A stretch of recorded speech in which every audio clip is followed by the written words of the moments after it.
6.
יש לנו פה סטולורן של טומי, טום הגיבור עם שייני פורקוקו.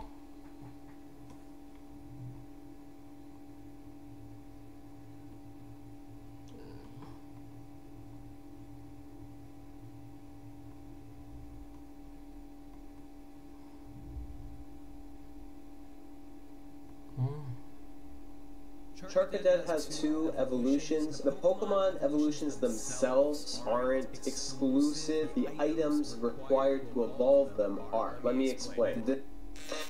Charcadet has 2 evolutions. The Pokemon evolutions themselves aren't exclusive. The items required to evolve them are. Let me explain. This town here called Zappa Pico.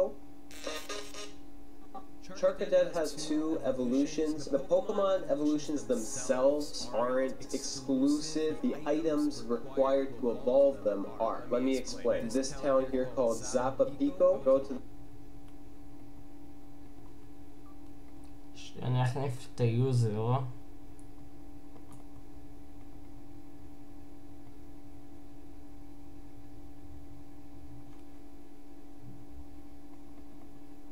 אני רוצה לעשות סקאט בוויילט דק מדארק טייפ. If you're playing Pokemon Scarlet, you're gonna get the item to evolve into Armor Root. Auspicious Armor. So in order to get the Auspicious Armor, you need 10 Bronzer Fragments. So this is where you can find most of them. Same thing with Bronzong. Places like Ruins, just auto battle, very easy to get. It's gonna ask for 10 Bronzer Fragments. Say yes. There you go. So you use the item on a Charcadet.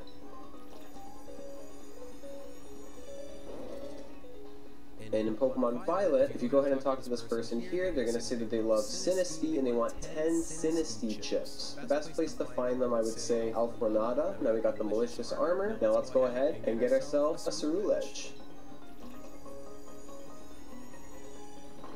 Thank you for watching. Charcadet has 2... אני מתכנן לכם כאילו סרטון פצצה. כן, אני מתכנן לכם סרטון של טיר ליסט על כל הפוקימונים החדשים. הוא פשוט לא יצא לפועל. קודם כל מי זה ולמה אני רשום אליו? אומייגה. זה ההוא של הטימס, אני לא רוצה אותו. בטח בטעות זה רשם לי משהו. זוויה, אומייגה. אורנט, אומייגה. 2020 chopper. האמן שאורנו אותה יחזור על סרטונים בבית, צריך תוכן מאוד טוב.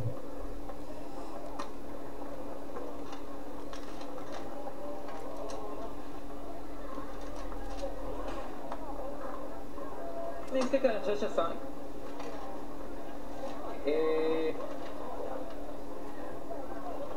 אני יכול לקחת... אתה רואה כן, מה קורה אנשים היום? אנחנו נכבים אותו סוף. אוקיי, מה?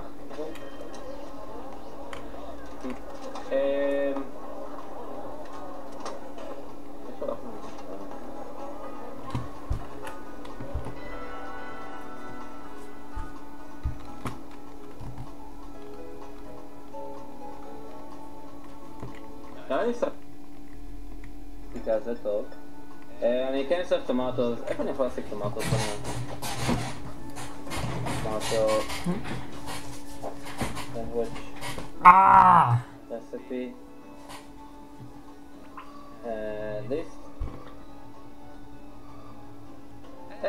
נירו, מה המצב? מה שלומך?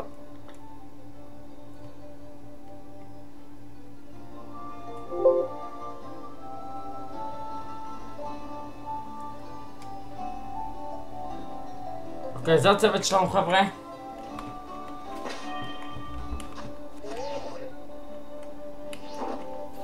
יש לנו גם את פיקבלו במחשב, אבל פיקבלו סתם קטן, הוא לא מחזיק.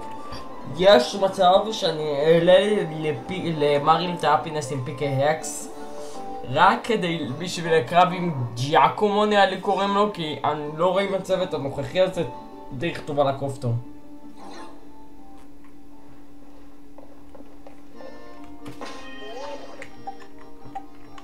אוקיי, מבחינת הצוות יש לנו אחלה צוות דווקא.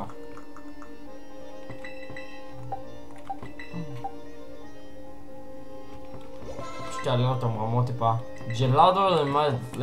יש לה אסטרטגיה מאוד טובה נגד ברסיוס מנהיג האחרון, אבל היא צריכה קצת מזל כדי להצליח.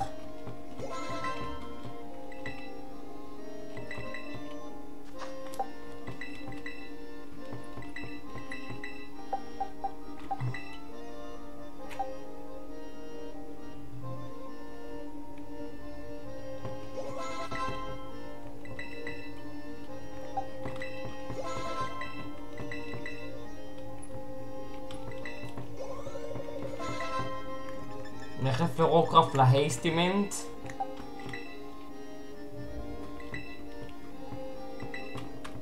טוב, בואו נסתכל על הצוות.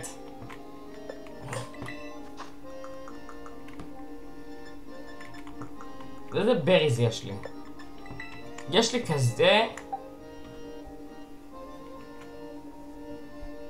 לא ניתן אורנבר לרוקראפט. ניתן אורה בנברי בשבילו.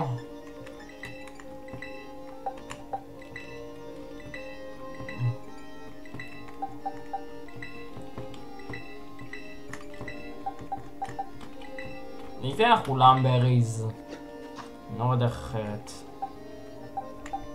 למרות שרוקראפט הולך לעשות סוביפ לכל המכון הזה, כן? מי יש לי אחר כך בומברדיר, ג'יאקומו. ואחרי ג'יאקומו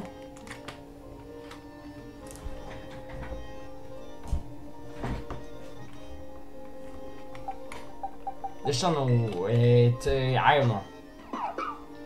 יש לנו את זנה רוקראפט, רוקפרו בייט חמודה ודי טובה. יש לנו את נטשה נימבל, פקו הסטארטר שלנו, הווינגל.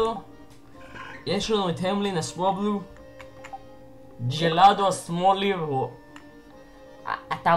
פשוט זית. ואת נידו הגריברד. נידו הוא בסדר.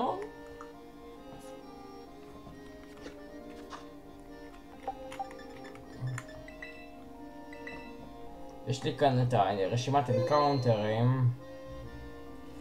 בואו נראה במה יש לנו אנקאונטר.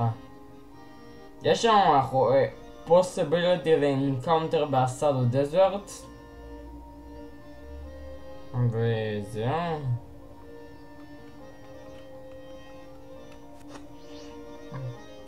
אני מאמין.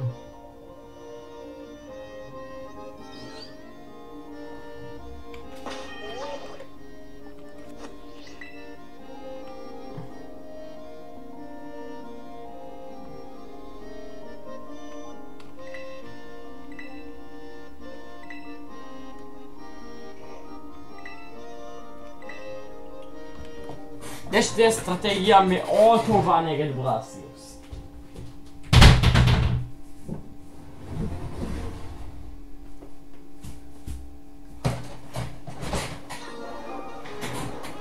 טרללה, טרללה, טרללה, טרללה.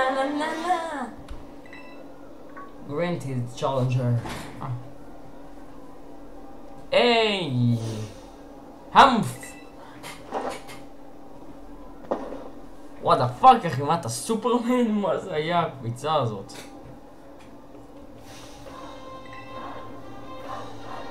I am Brasius, the artist, grassed blah blah blah blah blah.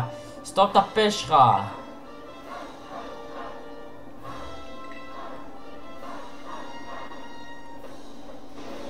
Oh my god!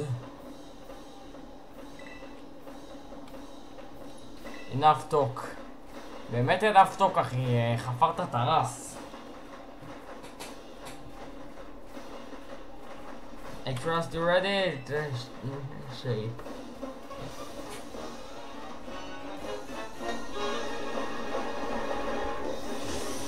מה זה? זה לא המבט שהולך להיות לו כשהוא יפסיד. ברסיוס פותח עם פטיליל, יש לה רק שתי התקפות, קוראים להן סליפ פאודר ומגה דריין. עכשיו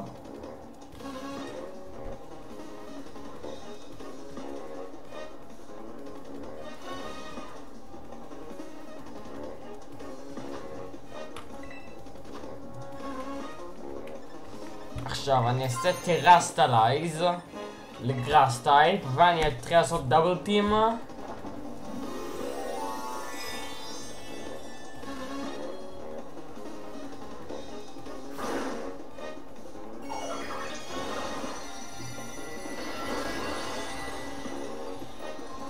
עכשיו עם גראס טרה אנחנו נהיה בסדר.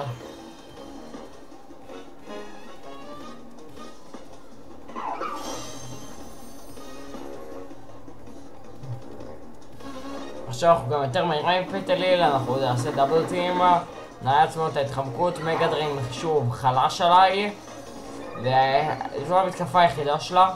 הדבר היחיד שיש לו הוא סליפ פאודר וסליפ פאודר לא משפיע על רוקראפט כי יש לו את היכולת וייטל ספיריט וזה כאילו מונע ממנו להירדם.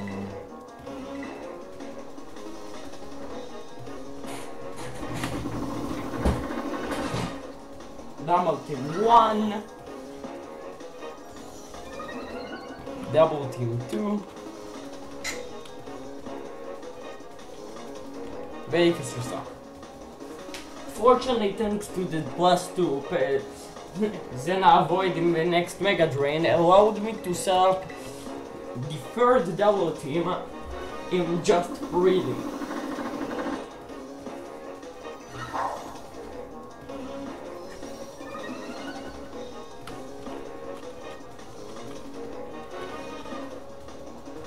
The Petalil misses another Mega Drain. Sucker.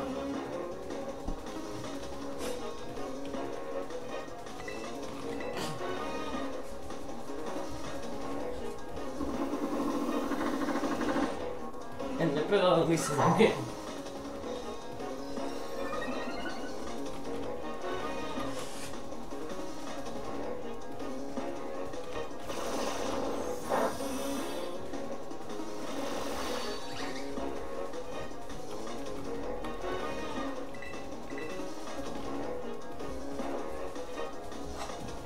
Time to release the beast.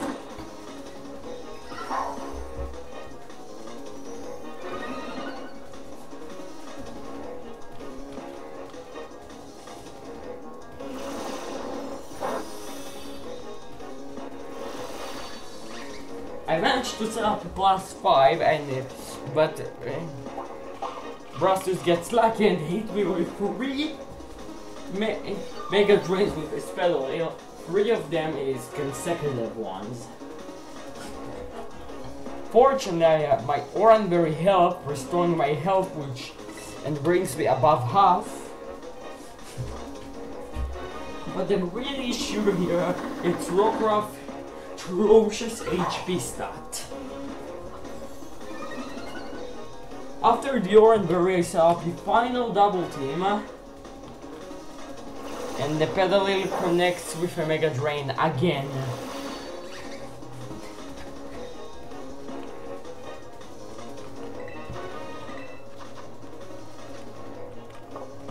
Now I need more luck, and because Sudowoodo have a mediocre defense, here I howling up to boost my attack stat.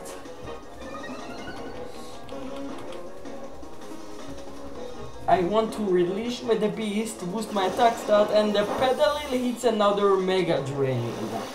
Somehow. 4 consecutive Mega Drain from a +6 evasion Rockruff.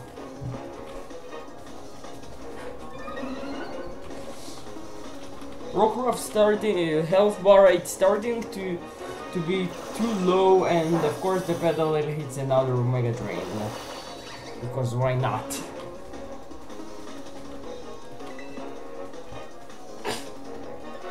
A crit would kill us. Being here, it's straight up all of the... It's straight up luck which I need to prevail off Brastius. Pedalil tanked the my move, and the Mega, and of course it's a Mega Drain, and brings me to 5 literally HP.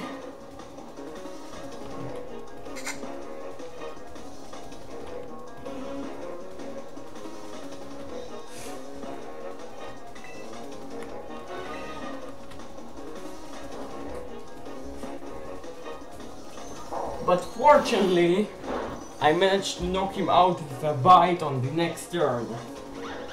With 30% to flinch the opponent, +2 +6 evasion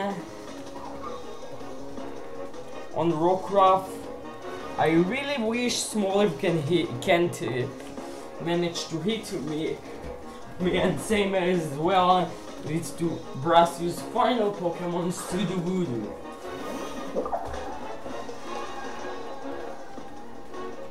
Smoliv comes in next, and the heated non-stop +2 bites, hoping for flinch or a miss, and I managed to do over half, and the Smoliv misses a Razor Leaf. Yes! That's I'm talking about.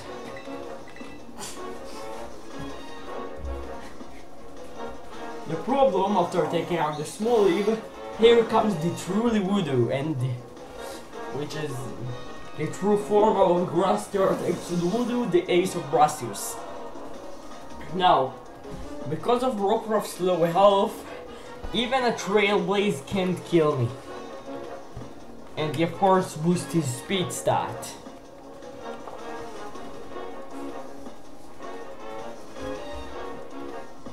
This is a promise, yes! Let us delete this article and ever into its condition at once. Conclusion at once. The conclusion starting and finish off with the Sudowoodo, which is a really hard opponent of the mid stage of the game because they have over 100 physical attack and physical defense. And the Sudowoodo is no joke, and most of my team members are weak to grass and rock type moves. If not all of them except Nito the Greyward. And Brastius Sudowoodo terrestrializes as well into a grass type. And the grass type Tera battle begins.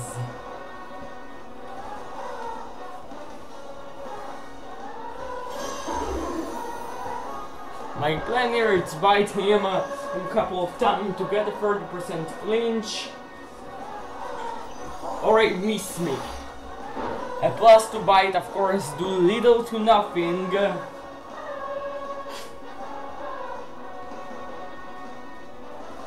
And here comes the thing I was so worried about, the Trailblaze.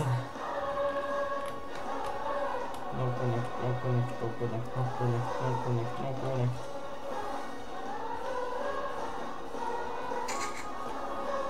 But fortunately, Plastic Xena kinda clutched him off and avoided a Trailblaze.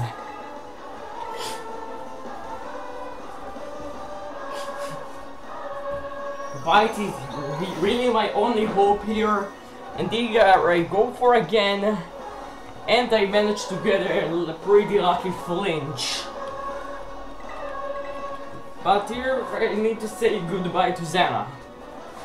He did a good job and decreased Sudowoodo's health to under half. And now Sudowoodo misses another Trailblaze.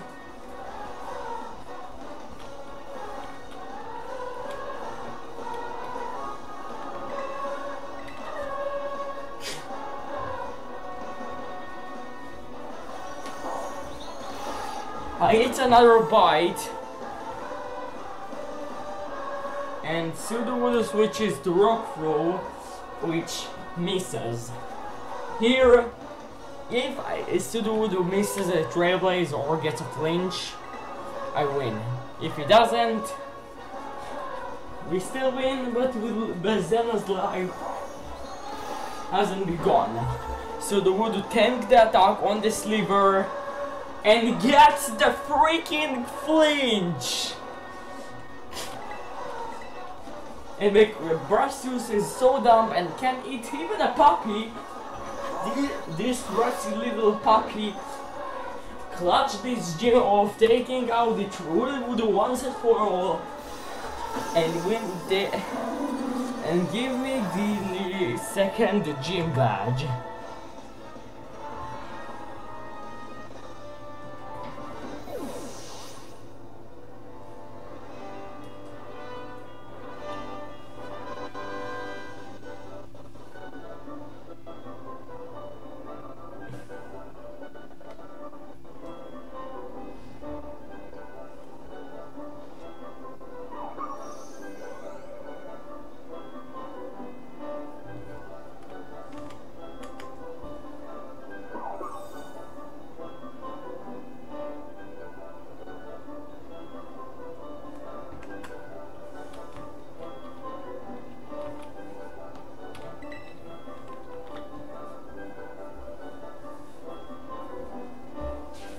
But before we continue my journey, we have some things we need to do before the next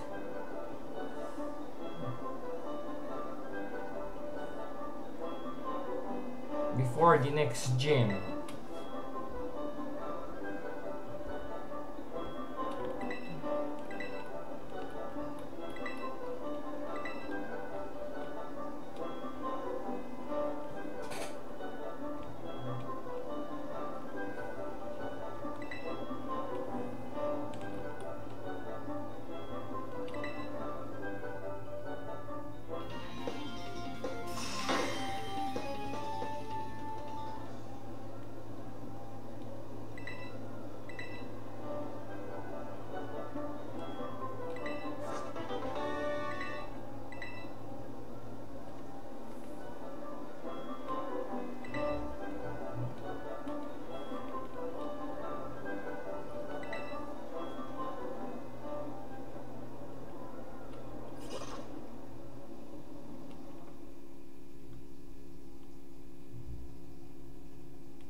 Hassel!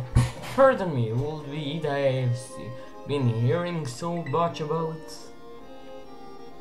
The Moon Animation promo is a new face in the academy, yes indeed. Oh, I sure apologize guys. My name is Aso, I am one of the Elite Four of the Pokemon League.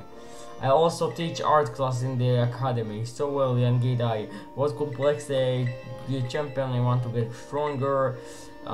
Question, I all paths leads to the great center of Paldea, as they say. You know, your friend Mona is the youngest to achieve the champion rank in all Overleveling history. אני לא אוהב שהוא הולך ככה, אחי.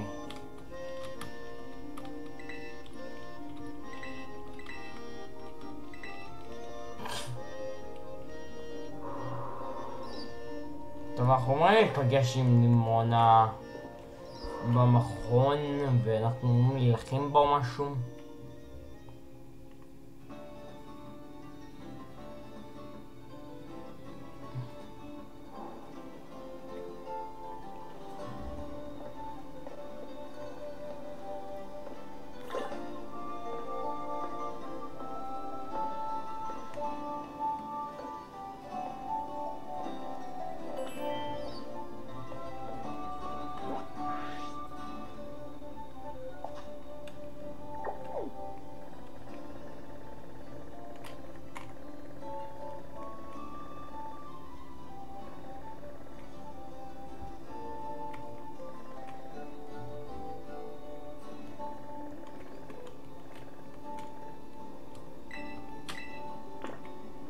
בסוף פרובה עם סריה 4 לא לחדנו, ככה כתוב לי, גם באריה 4 וגם איפשהו באריה 6. אריה 6 אבל זה אלף פורנדה.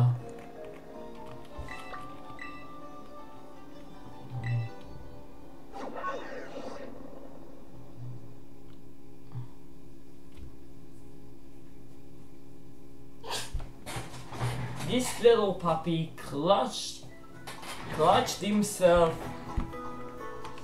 in this gym with a relative ease.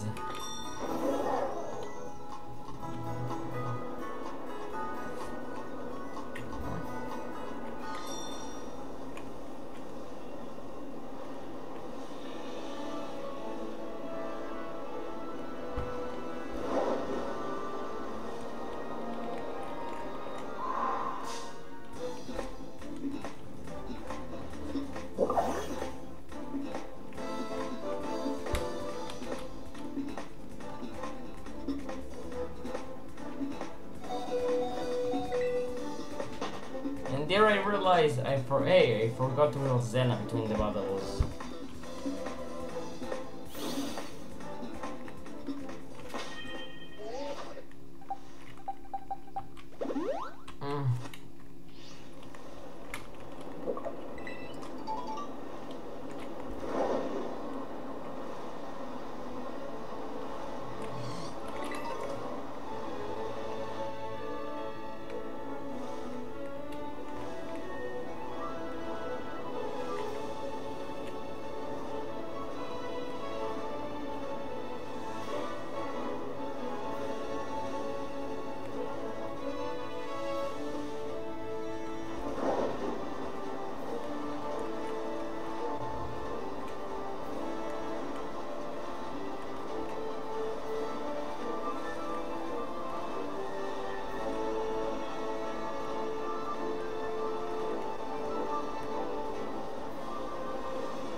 אבל אז הבנתי, היי, יש לי עוד אנקאונטר אופורטוניטי ששכחתי לגביו. כי מסתבר שיש לי גישה לסוף פרובה עם סריה 4.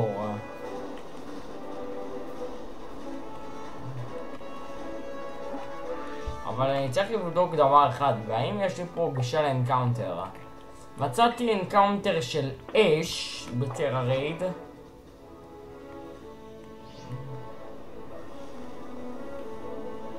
ואת פיומו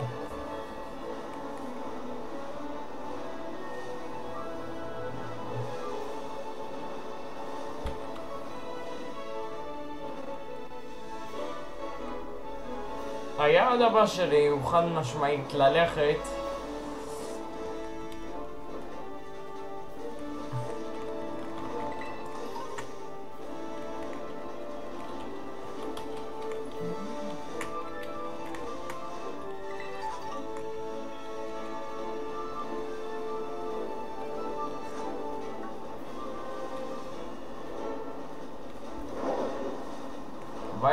וכך הגעתי לסוף פרובנסריה 4, וכאן מצאתי לעצמי פייר טייפ טרה רייד.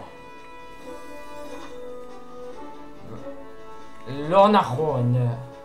הוא חזר!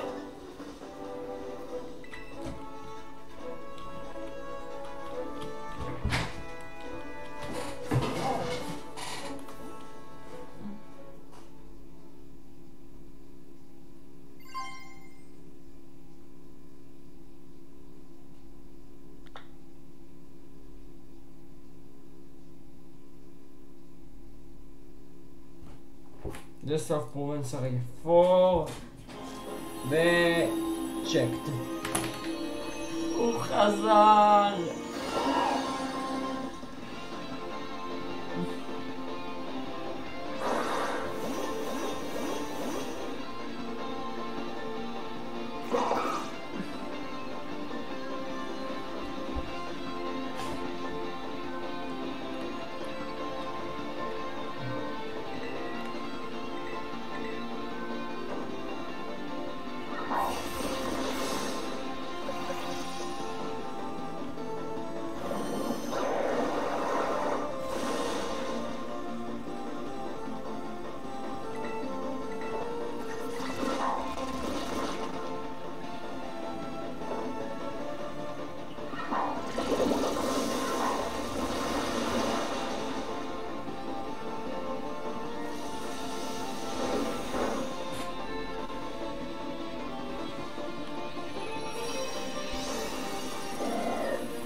סוף פרובנסריה 6 זה כבר אלפרונדה, אזור שזה אני לא כל כך צריך ללכת עליו כרגע, אז אני אשאיר את זה למאוחר יותר.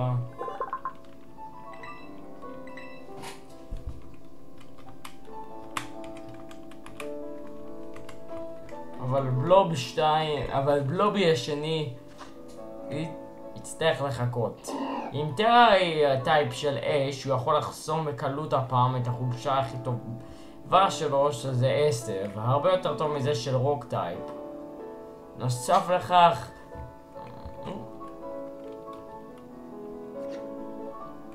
תאמינו לי שהדרג הקטן הזה יש הרבה דברים בשרוול.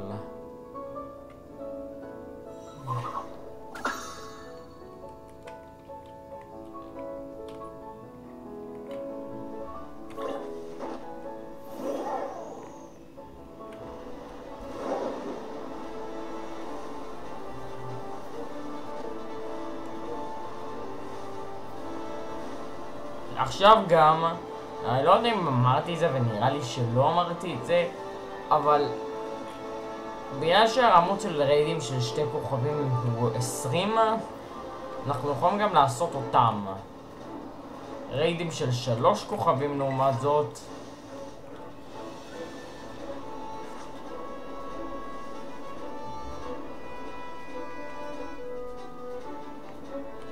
ריידים של 3 כוכבים עלולים להיות בעייתיים יותר.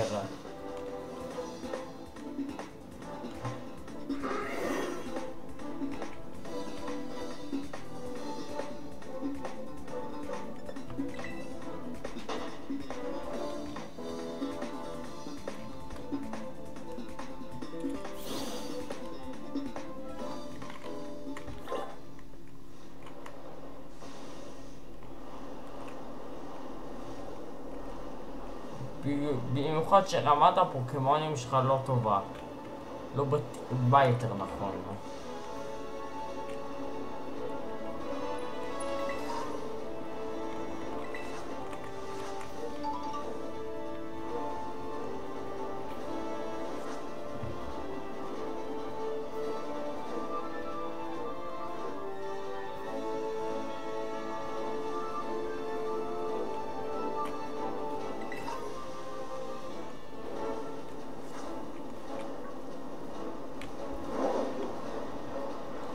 הלכתי לחפש עוד כל מיני דברים, משאבים, יאללה ערף, הבנתם?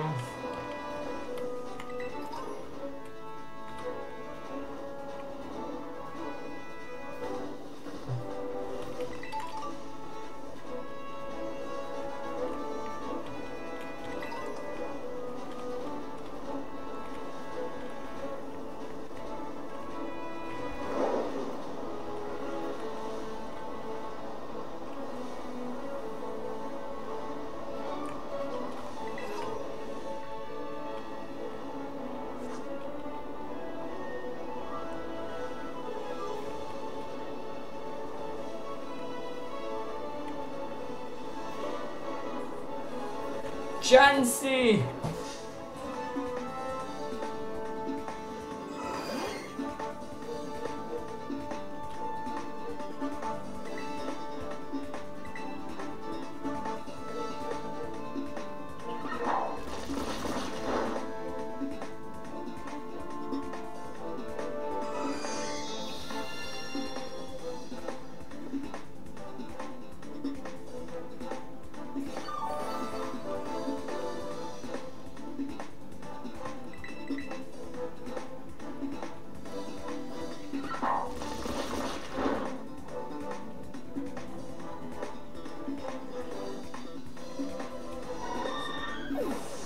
למזלי התחלתי לראות פוקמונים כמו צ'אנסי שעוזרים בקלות לעלות רמות. לא, ממש בקלות.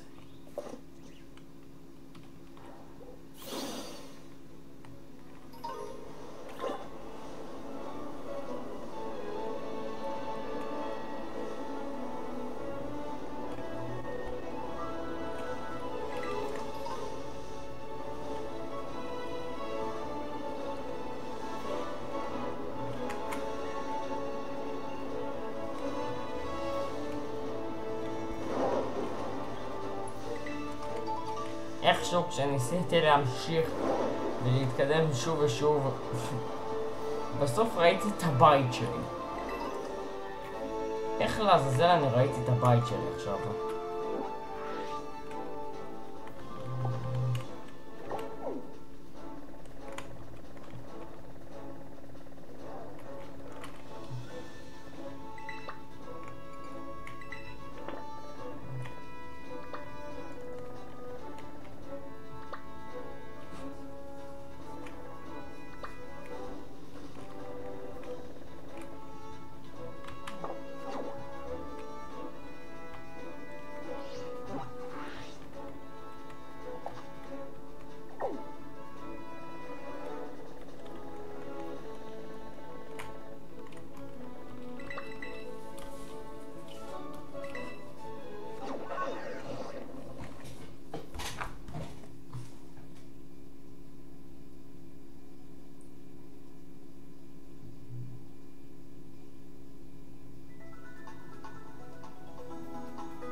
Not much else to do, really. But anyways, that's badge number 3. This now squarely puts me in the mid-game. This challenge is a bit unique because it could be argued that the mid-game is the hardest part of the challenge, which is not usually the case. The reason for this is that many of my opponents now have fully evolved Pokemon, whereas my team of late bloomer dragons are stuck as little pipsqueaks for at least a few more badges. This is extra true since my team right now is just a single, albeit murderous, Axiom. After making it to Comarine City, I head to Route 13. Here I can catch either Trapinch or Gibble. You'd think that I, of all people, would want Trapinch, which is what I encounter first.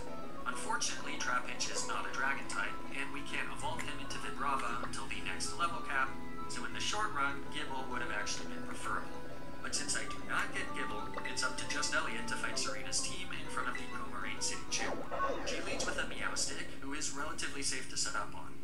I taught Elliot Protect to block chip damage from Meowstic's Fake Out, but she opts for Light Screen instead, meaning that I could have just gotten off a free Dragon Dance.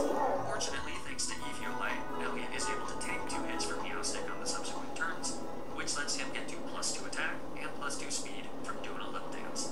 According to my calculations, +2 is enough to guarantee a kill against Meowstic with Dragon Club. Unfortunately, it's not. And Meowstic hangs on in the red, which means that with one final Psybeam, Meowstic puts an end to attempt 1 Elliot's reign of terror. What happened here, though? Why was my calc wrong? I spent a long time looking at this calc here and trying to figure out what I could have possibly done wrong here. I know that my Pokemon's attack stat is correct, and I'm fairly confident that my rival's IVs in nature are correct as well. I have no reason to think that they aren't, as this specific dog that I've been using recently has never been wrong before. So, why did my damage come up short, even though this calc here says that I have a 100% chance to kill Meowstic? Any viewers think they have the answer? I couldn't actually figure it out until I started attempt 2 and got my new Axiom. He's still a boy, so I again named him Elliot. He has a modest nature now, which is atrocious, but most notably, instead of Mold Breaker, he now has the ability Rivalry. Rivalry is an ability that gives you a 25% increase to your attack stats against Pokemon of the same gender, but a 25% decrease against Pokemon of the opposite gender. It's a pretty finicky ability. Helpful in some matchups, very bad in others. Honestly, it's not a great ability for a Pokemon like Axew that needs to be my primary sweeper for the early game. Going back to my damage calculations with Serena's Meowstic, I didn't actually specify Elliot's ability. So the calculator used Axew's default ability, which is Rivalry, not Mold Breaker. And since I didn't specify genders either, the calculator went with the default genders, which was male for both Axew, and also for female Meowstic for some reason. So, long walk for a short drink of water, the calc was giving me a 25% rivalry boost that I didn't actually have, hence the miscalc.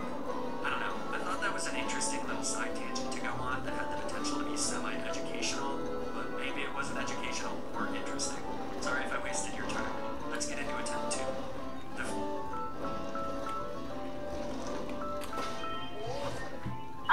Hallo.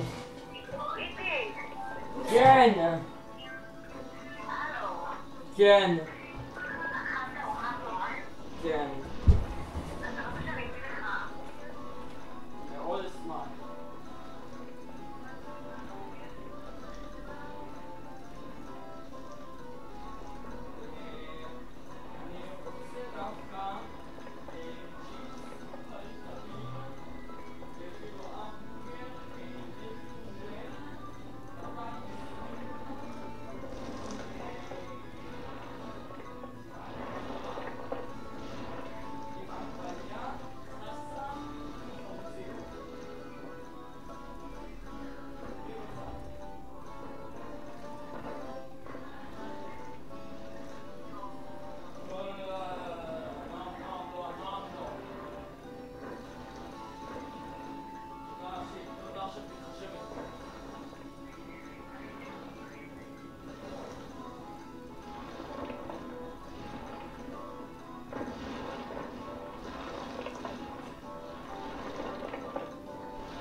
זז. עכשיו היעד הבא שלי. הוא נקרא ה-Open Sky Titan. האחד הזה יכול להיות טיפה טריקי, כי מהבלת יש הרוקי פיילוד, והעובדה יש לי כמה וכמה פוקימון שחדשים לעצמה של התקפות שלה. בומברדיר יכולה להיות מאוד מורכבת להתמודדות. גם טייפינג של דארק פליינג די בעייתיים לפוקימון שלי. ורונטופו אול אוף דאט, למי שזוכר את הסיבוב הראשון, שני הפייזים של הקרב זה טייטן מול בומברדיר, שניהם back to back. מה שאומר שצריך להילחם אחד אחרי השני בלי ריפויים, ועד שנגיע לקרב עם ארוון וענק לפסיכופת שלו, אנחנו רוצים לנצח את זה. בתור הראשון נפגעתי מרוקי פיילוד בוסטד רוקפרו כל הדרך ל8 HP, והרוקפרו שלי עשה נזק נחמד. וליטרלי בגלל שכל הצוות שלי חלש להתקפה אחת לפחות של בומברדיר,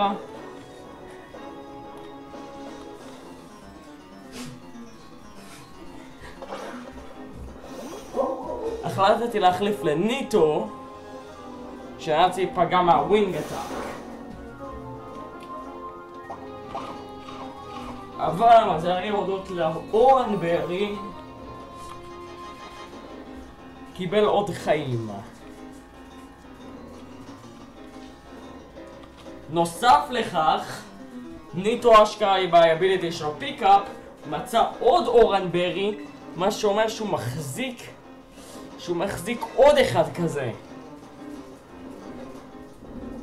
אז נפגעתי מרוקי פיילוד רוקפרו ל-11 חיים.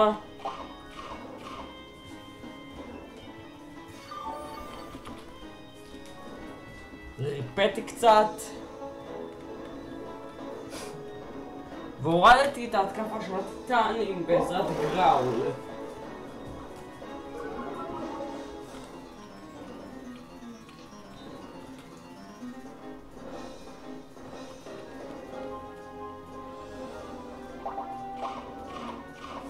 ואכלתי עוד אורנברי. ואחרי שאכלתי עוד אורנברי, ניטו אכל עוד אורנברי, מה שאומר שהוא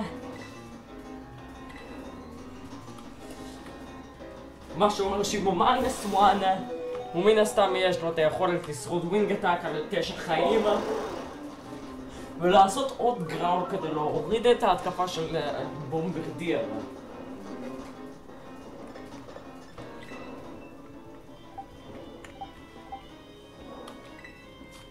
אבל מפה כבר ולהלאה הסיטואציה לא נראית טובה. אולי ברבורץ' באמת היה מה שהייתי צריך לקחת לקרב טיטן הזה.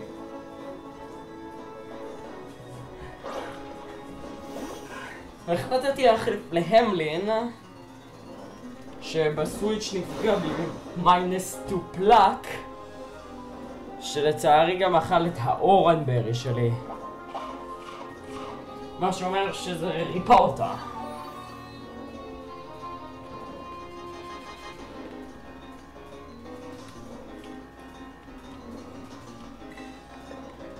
זה מן הסתם לא טוב, במיוחד שרוקי פיילוד בוסטד רוקפרו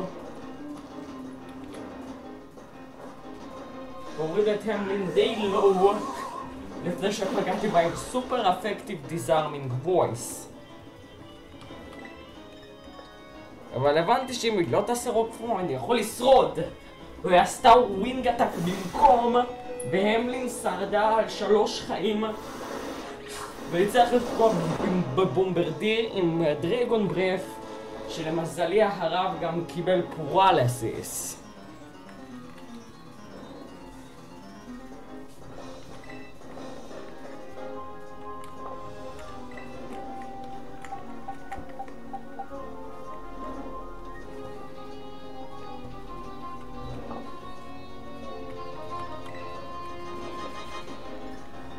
לצערי כאן דרך את הסוף של המלין,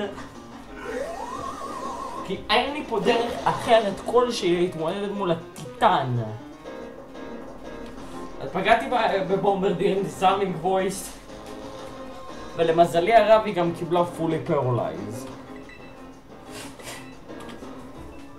מה שנתן לי את האפשרות לפגוע בה עם עוד אחד בתור הבא, שלא הוריד אותו לריינג' של הפייז השני. מה שאומר שלצערי המלין צריכה ליפול עכשיו למתקפת פלאק.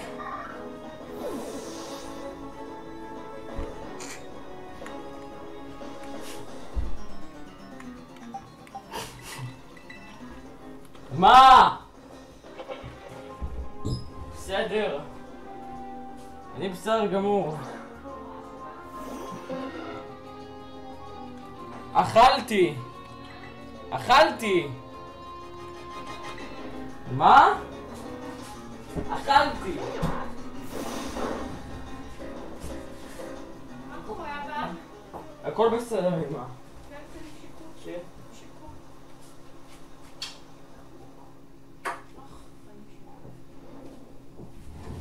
אכל. למזלי, פקו נכנס וסיים את הפייז הראשון עם בומברדיר, וזאת התקפת הדבט. מה שטוב עכשיו בפייז השני הוא גם שבומברדיר יכול לעשות טורמנט על הנקלי של ארוון, שהוא עליי פשוט מצוין, ולא תתקוף, או להשתמש במתקפות עליו כדי לקנטר אותו, בהיותו ברוב המקרים הוא היה פוקמון שיהיה לו חזק נגדה.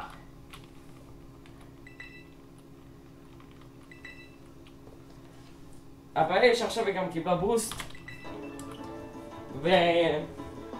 וכששתי הפייזים הם back to back, אני לא רואה את עצמי מצליח איכשהו להתמודד עם זה.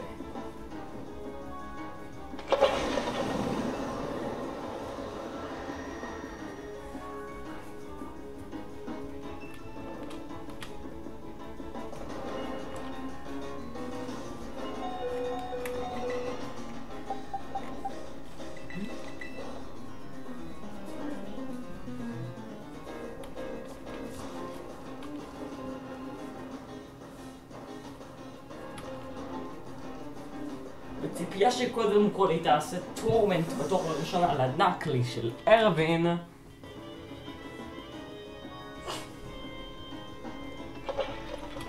החלטתי להחליף לפקו כדי לדפוק לה עליה קצת גראונדס. ולמזלי הרב, זה בדיוק מה שהיא עשתה, אז קיבלתי פה די פרי סוויץ'. נקלי קיבל סאבג'קט מהטורמנט ופגע בה עם רוק פור, מה שאומר שזה די טוב, כי עכשיו הוא יכול להשתמש ברוק בסמאקדאון בלי הציפייה של טורמנט.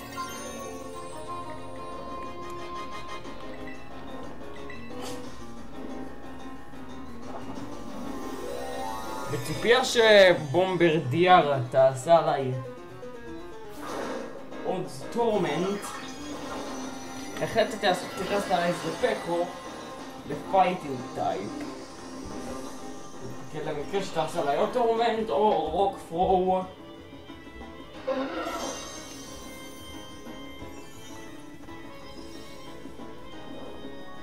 והיא עשתה עליי טורמנט.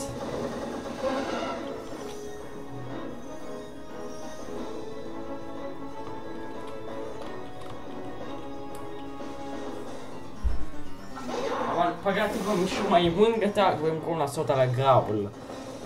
מה שאומר שעכשיו אני עושה בייט מפקו לפלאק. איזה כיף לי.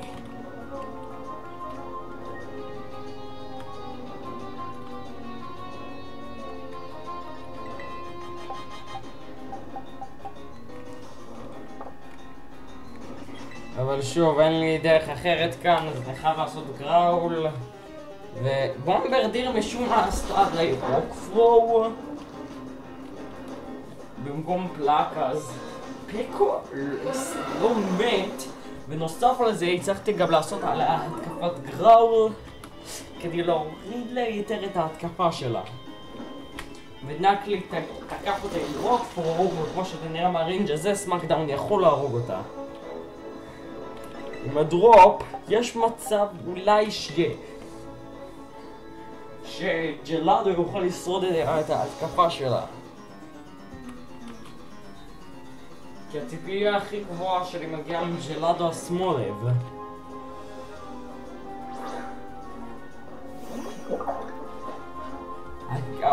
השמאלב הקטן נכנס וג'לאדו נפגע מווינג אטאק ועדיין מת.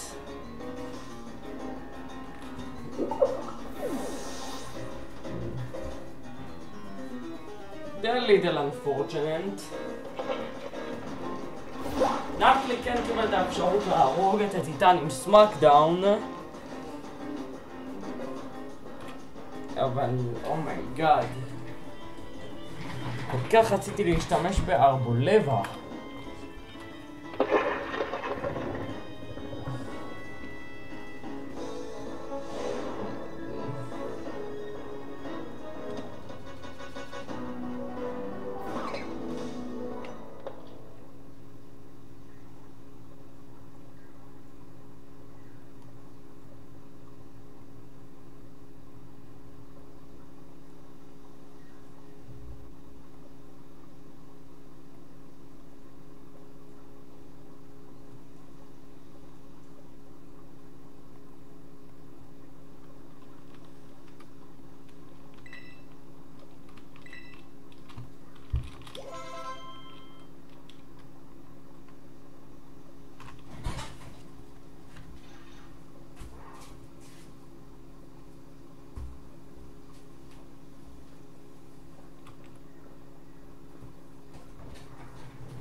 First part of the game is still just repeatedly clicking Dragon Rage over and over again, so no need for a second monologue there.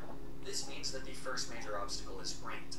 His Pokemon are male, so Elliot too gets a 25% attack boost, but because of his modest nature, he doesn't guarantee a kill against Amara with Rock Smash. It's a roll. Fortunately, as we saw in the previous attempt, it does look like Grant will prioritize paralysis over the kill, and then he'll also heal, so we might have a few shots at killing him before he can kill us. So, Elliot fires off a Rock Smash, which just barely leaves Amara standing, and then he just kills Elliot with a takedown. Well, crap. Takedown recoil finishes off Amara, and then but whatever. Since Lockheed also has rivalry, it's actually really unideal that you killed them. Lockheed also, who is still female, and still kinda just sucks. However, Barney should be, barring a very, very low roll. So, for hopefully the last time, we hit Littlefoot here with a Rock Smash, which does indeed get the one-shot. Evil Twin Tyrant comes in and again gets bulldozed to death, letting me clear the second gym without a single break. Still against. But I'm not just gonna set up with a little bit more useful. Let's see if mining. Fortunately, Smaug can learn Twister, so that's covered. The other annoying thing about this is that red berry trees, which is to equip Falcor with a Haban Berry, which has the damage from a single super effective Dragon-type move, meaning that she'll be able to survive an Outrage and kill Gyarados with 2 Thunderbolts. What's annoying about this solution is that in order to get Haban Berries, I have to find them through natural objects in battle. In Pokemon X and Y, battles in certain routes have a random chance of having natural objects appear behind the wild Pokemon. Certain moves, when used in battle, will actually cause items to break off from these natural objects, which can then be collected at the end of the battle. I think the weirdest thing about this mechanic, which as far as I know is only in Pokemon X and Y, is that the moves that trigger this breaking off of items are very, very selective. To get berries to fall from trees, for example, you have to use Twister, Blizzard, or Air Cutter. That's it. Fortunately, Smaug can learn Twister, so that's covered. The other annoying thing about this is that red berry trees, which have a chance to drop Haban berries, can only be found on beaches, meaning that in order to trigger battles that have the potential to have red berry trees as natural objects, they have to fish up a more, which is easily the most tedious mechanic in the entire Pokemon franchise. Okay, maybe not the most tedious, but man do I hate fishing in Pokemon games. I actually managed to pull a Haban berry on the very first red berry tree I find, but even so, it does take a while. And when you factor in the time I spent fishing for the Dragalge and the Horsey, I'm kind of sick of the whole fishing experience. back to storming Team Flare's headquarters. Send this off into my crash, says hard in return. As I make my way to the 8th and final gym, I can head into Terminus Cave and finally pick up a dragon scale, which lets me evolve Mushu, the illegal horsey, all the way into the part dragon type Kingdra. I can also catch a Noibat from Terminus Cave, who I name Drogon, which is a pretty unimaginative name for a dragon. That's like naming your pet hamster Homster. Okay, Homster is actually a pretty great name for a hamster, but my point still stands. Drogon is a ridiculous name. Anyways, Drogon soon evolves into Noivern, so at long last I finally have a full team of 6. This is just in time for the rival Bridge Gauntlet, where I have to fight against Shauna, Tubu, and Troubly in back-to-back-to-back succession. But this ends up being pretty easy since Lockheed leads and sweeps through most of their Pokemon without any real problems. So we can just skip that. This now gets me to Snowbell City, where Wolfric is waiting to challenge me with his Ice types. Ice types are traditionally pretty difficult for Dragon types to deal with, but before I worry about that, I can actually get one more encounter from Route 23, Dratini. Well, technically I could also get an Altaria here, but Dragonite is obviously the much better option between the two. Unfortunately, Dratini is a fishing encounter, so it's back to my least favorite pastime. This, quite honestly, takes me at least 30 minutes. I stopped recording after about 15 minutes of casting my rod, and time after time pulling up nothing but Poliwhirl or Basculin. That is, when I managed to actually pull up anything at all. More often than not, I was met with either nothing seems to be biting, or the humiliating and kind of aggressive, no, you reeled it in too slow. I got yelled at for reeling my rod in too slow an insane number of times. And honestly, it felt like it was completely independent of how fast I was actually pressing the play button. Even after I seemingly pressed the button immediately after I got the notification, I still lost the encounter. It was absolutely maddening. And over the course of 30 minutes of staring at my dumb little guy and his dumb little fishing rod, I became convinced that rare spawns are harder to reel in this game. I have literally zero proof of this, and I couldn't find anything online about it, but it's the only explanation. I mean, it could technically be that I just suck at fishing, but no, shut up. It is the game's fault, not mine. There were several moments during this hellish fishing purgatory that I started to debate whether Dratini was even worth it, but rather quickly it became less about catching Dratini and more about proving to myself that my will can't be broken by the fishing mechanics in a children's video game. I came close to losing it, but eventually Dratini, the fabled prophet that would save me from myself, reared his adorable little head, and after many balls, I catch him, and Toothless joins the team. And since the level cap for the 8th gym leader is so high, I'm actually able to immediately evolve Toothless all the way into a Dragonite. Which is great, because despite his quad weakness to Ice types, Toothless will be making his debut in the fight against Wolfric. Wolfric leads with Abomasnow, who sets up hail for his team, but that's about all he does. With the help of the move relearner, Toothless can learn Fire Punch, which takes out Abomasnow in one shot. Thankfully, Wolfric brings in Cryogonal second. Had he gone straight to Avalugg, this would have been harder, but since he went to Cryogonal, a second Fire Punch to their dumb face gets us a second one-shot. So last is the Avalugg, who has monstrous defense, so a single Fire Punch isn't going to cut it, and even with a Yachi Berry, I don't think we're going to survive a boosted Avalanche. So I switch to Mushu, who does take an Avalanche moderately well. I give Mushu a Held Leftovers in order to recover the damage taken from Hail. On the next turn, I set up a Rain Dance, and although we do have Sniper instead of Swift Swim, Rain Dance still gives our water moves a boost, and most importantly, it means that Avalugg's second Avalanche does not double in power, so Mushu does survive the turn. And then a Rain boosted Surf on the next turn is enough to take out Avalugg in one shot. That's for the Titanic. And so, that wins us the 8th and final gym badge. With that, it's time to head to the Elite Four. As I make my way through Victory Road, I accidentally run into a wild Druddigon. I was actually planning on catching a Hydreigon here, but since I ran into a Druddigon instead, and I know I won't be using her in the Elite Four, I decided to just run. There's no point in risking a critical hit here. There are some challenging fights in Victory Road, including a final fight against Serena, but this fight against Serena always seems to be easier than the previous two, and we make it through without any real problems. So let's just move on to the final challenge of the run. Here's my final team, leveled up to level 65 to match the level of the aces of each of the Elite Four members. Drogon is going to be sitting this one out. When it comes to Dragon Flying types, Toothless is just a little bit more useful. Let's let's see if my incredibly powerful dragon types have what it takes to finish the run. The tension is truly palpable on this one. First up is Malva. Since each of the members of the Elite Four only have 4 Pokemon, I've selected only 4 of my 6 Pokemon that can be used in each fight. Against Malva, though, I only need 2. Ridley is a bad new Ignato's set.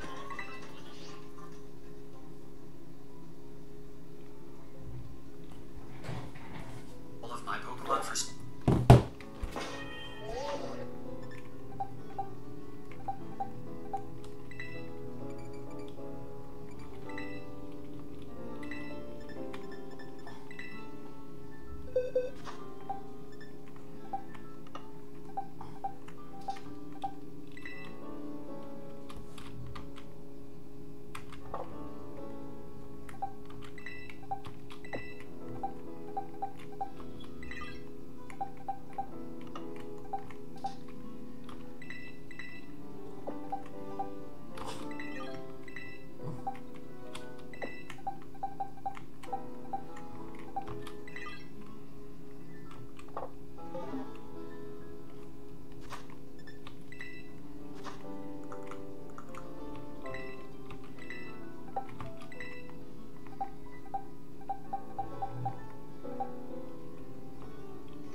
This is quite an unfortunate one.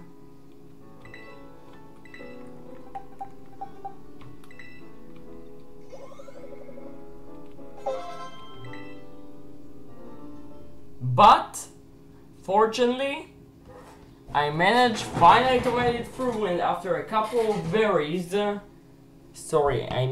so many berries, Matt to acquire the Peekaboo's a couple more friendships. At level 18, Peekaboo managed to evolve, and this time turned into a Mario.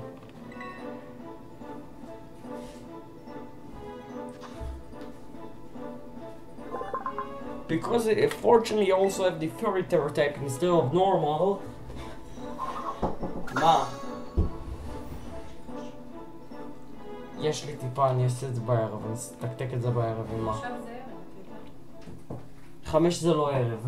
טוב, תגיד, איפה המבחן הזה במתמטיקה? אפשר לראות אותו? תגיד, את מצפה, אמא, אור חולה, למה שאני... היא רק הזינה? היא רק הזינה ציור. טוב, אתה לי שאתה משוב, אז אני לא יודעת. כן, מתישהו שאת צריכה עדכון מסוים, אני אספר עליו, אוקיי? טוב.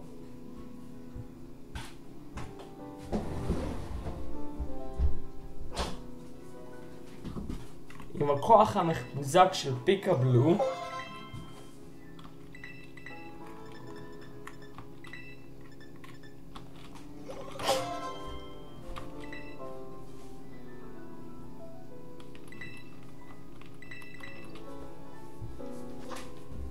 למזלי הבאמת רב, פיקאבלו למד אקוואטייל, כשאני מעלה אותו לרמה 21 לפני שהוא מתפתח, פיקאבלו יש את היכולת ללמוד גם את המתקפות אקוואטייל וגם פליי רף. את המתקפות אקוואטייל ופליי רף ביחד לפני שהוא בכלל מתפתח לאזומריל. מה שאומר שלג'יאקומו עכשיו יש לי fully evolved fairy type. כן. זה די פסיכי.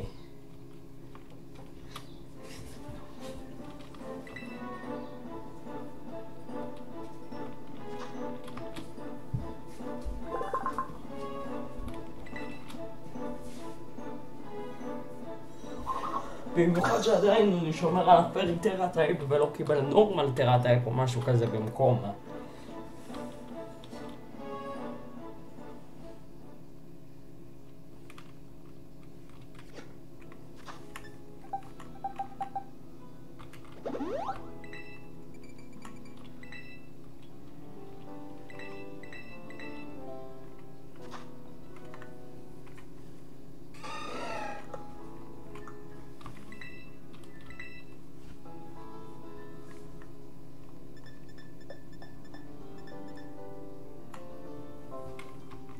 למזלי, פיקבלו כן עדיין יכול לקבל את הקומבו של דפנס קרל ברולאוט.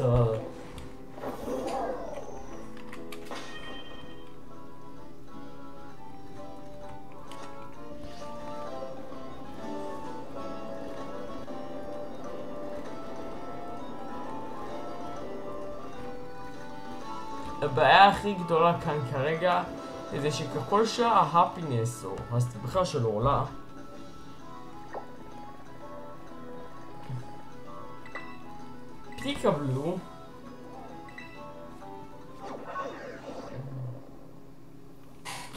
פיקבלו יתחיל להתחמק מהתקפות ודברים כאלה. For effective damage, and his pickup then flips back to neutral attack. Putting a Haban berry here. This lets him key. So if it were to go wrong somewhere, it would be here. He leads with Flowitzer, and I lead with Toothless. Flowitzer knows Dragon Pulse, and I can't one-shot him, so Toothless has to be holding a Haban berry here. This lets him safely get off Dragon Dance. Though even with the Haban berry, Mega Launch or Dragon Pulse does a ton of damage here. But on the next turn, thanks to the Dragon Dance attack boost, Thunder Punch kills him. אבל לא לדאוג. קיים דבר אחד שאני חושב שיכול להיות הפתרון לכל בעיותינו כרגע. למי שזוכר עדיין, יש לי את האנקאונטר של אסאדו דזרט שאני לא עשיתי.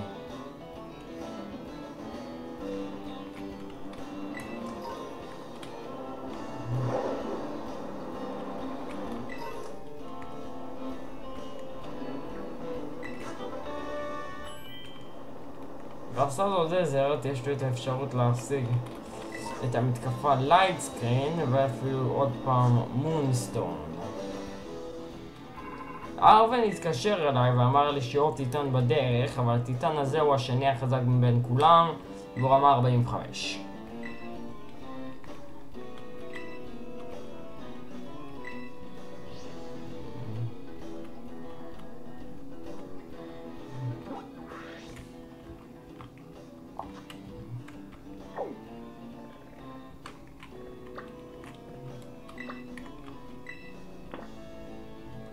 הדבר הקרוב עליי ביותר כעת הוא באג טייפ טרה רייד.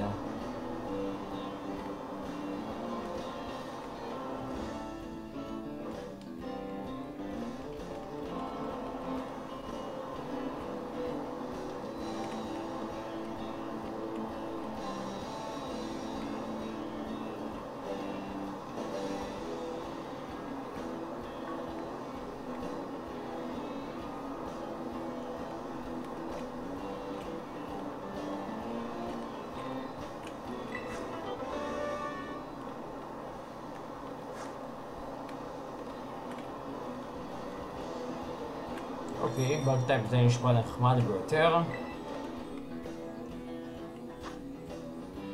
והרייד הזה יש של קומבי.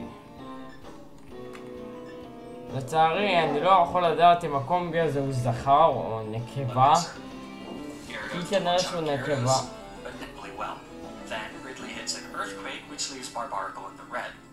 This means that the Frankenstein monster is able to retaliate with a Razor Shell, which would have had me burying Ridley if it crit. Though I really couldn't play around that. Since we managed to dodge the crit though, a second Earthquake finishes off Barbarical. That is, after Seabold wastes more of our time with some full risk.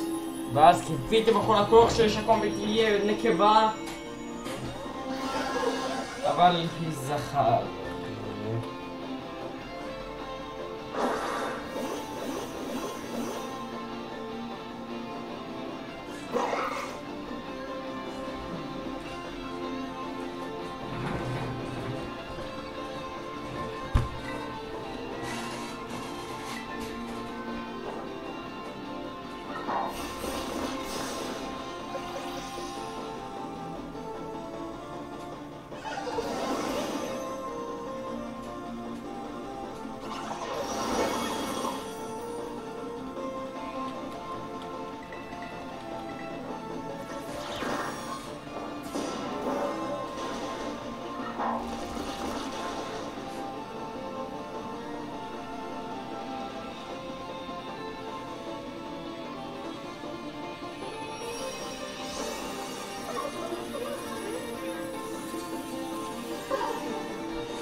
For a light screen, which kinda sucks because it means that Thunderbolt really doesn't do much damage.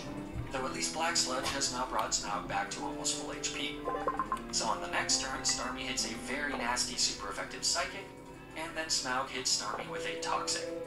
So now it's time for some clever Toxic stall, since Smaug is not surviving another Psychic here. We don't have Protect though, so I have to switch to Mushu as Starmie goes for another Psychic. Mushu takes the hit pretty well, especially with leftovers, and then the poison damage whittles away at Starmie. Mushu now baits Dazzling Gleam, so it's back to Smaug, who takes the Dazzling Gleam pretty well, and then Toxic racks up more damage against Starmie. Then it's another switch to Mushu on another Psychic. This turn of Toxic damage leaves Starmie with just a sliver. But because they're faster than Mushu, I need to make one more switch back to Smaug, who tanks one more Dazzling Gleam, and then Starmie finally falls, winning us the final Elite Four fight. So, all that's left is the fight against Champion Diantha. And if this is not your first time watching a Flag on HG Kalos run, you know what's coming. Diantha is always overwhelmingly easy. So to compensate for the total lack of dramatic tension, which is even more true in this Dragon-type only playthrough, it's Paper Puppet time. Diantha leads with her Hawlucha, so I lead with Mushu. To kick things off, Hawlucha goes for a Swords Dance. Pretty shameful that Diantha is trying to get away with a setup sweep. Dishonor. Mushu kills Hawlucha with a single Ice Beam. Diantha then brings in Goodra. So unfortunately, this is where the road ends for Mushu. He fires off a Dragon Pulse, which does great damage into Goodra, but it's not enough to one-shot, meaning that Goodra retaliates with a Dragon Pulse of her own. But Mushu actually survives. He lives to fight another day, so a second Dragon Pulse kills Goodra. Now Tyrantrum comes in, and since he has atrocious special defense, a single Dragon Pulse kills him as well, bringing Mushu's champion kill count up to 3. But, for these last few turns, Mushu has been on borrowed time, and now he has to pay up. Auroras is 4th, and threatens the rest of my team with Blizzard, so there's no safe switch here. So, Mushu hits a hard serve, but it's just not hard enough, and Auroras hangs on with a sliver. Then, a Blizzard finishes off our mighty dragon, but Mushu's sacrifice will be remembered, and it will not be in vain, because Lockheed comes in.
איפה יש לו עוד פוקימון?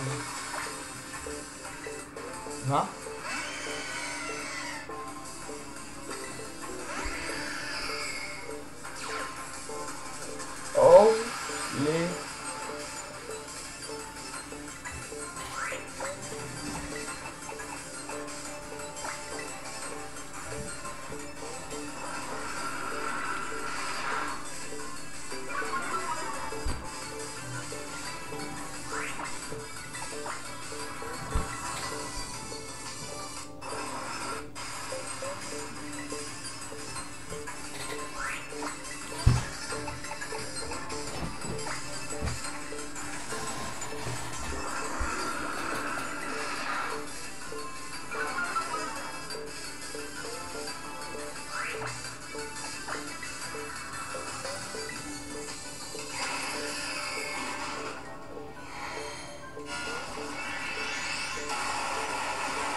לי switch in Salamence for the Intimidate, but it still does over half. And here I go for the flyout speed, so he gets confused from his lack of outrage that turn. But we ended up getting a crit anyway to destroy him. That works too. From there, Pyro was handled by Samurai with Dig, and fortunately, Honchkrow only has 52 defense stats, so Dragon Claw did enough to win us the battle. After dealing with the almighty Bacon Bird, we... Ah, look at the top of his head! That's right, Lysander 3, this time with a threat that I don't know if we're ready for.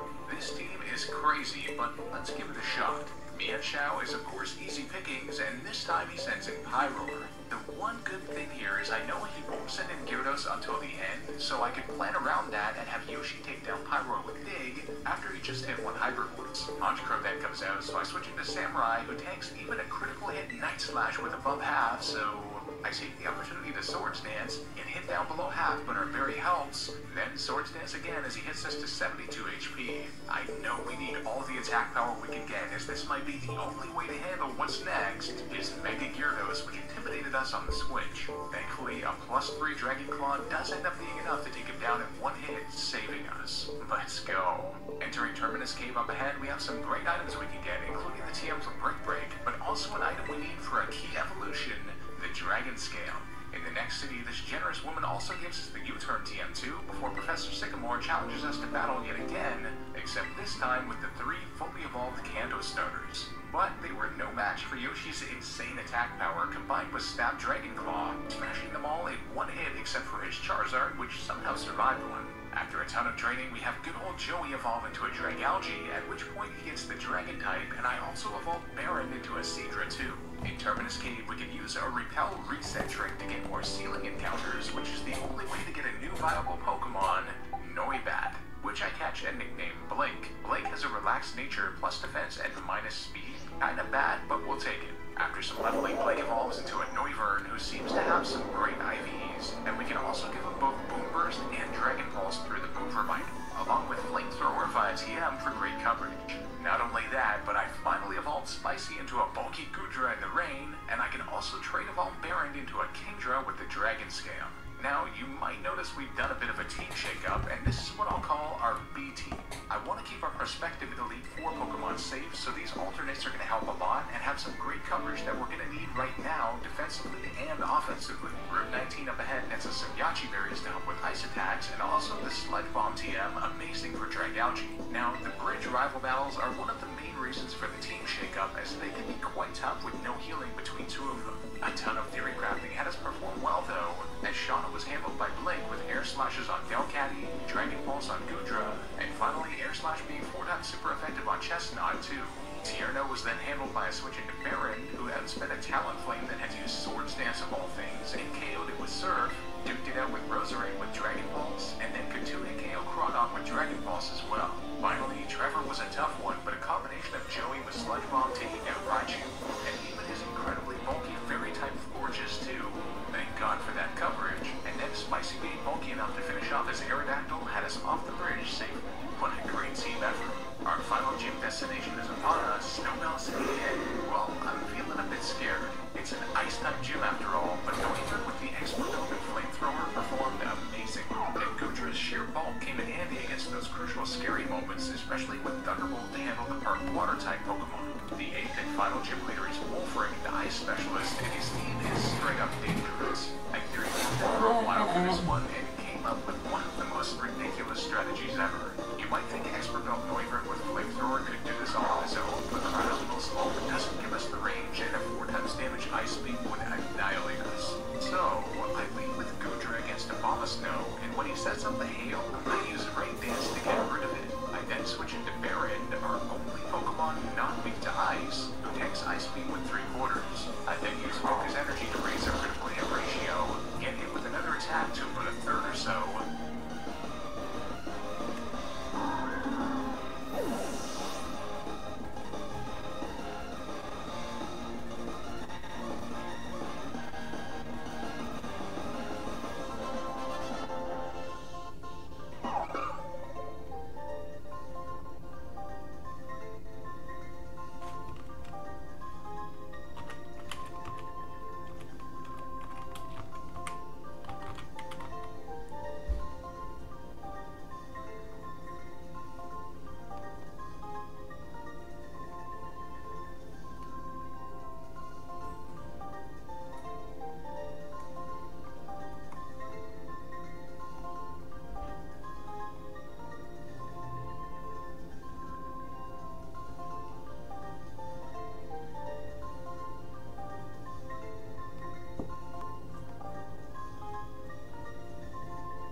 ידעתי שצריך כמה שיותר כוח, אז... ולמזלי הרב באמת.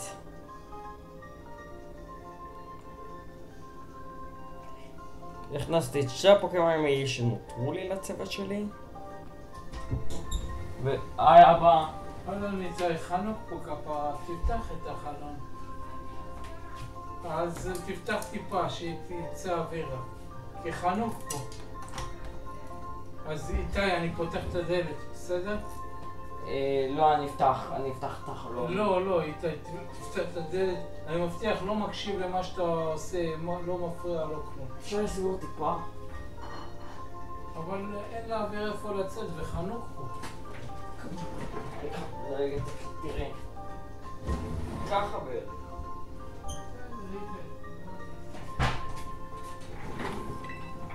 אני...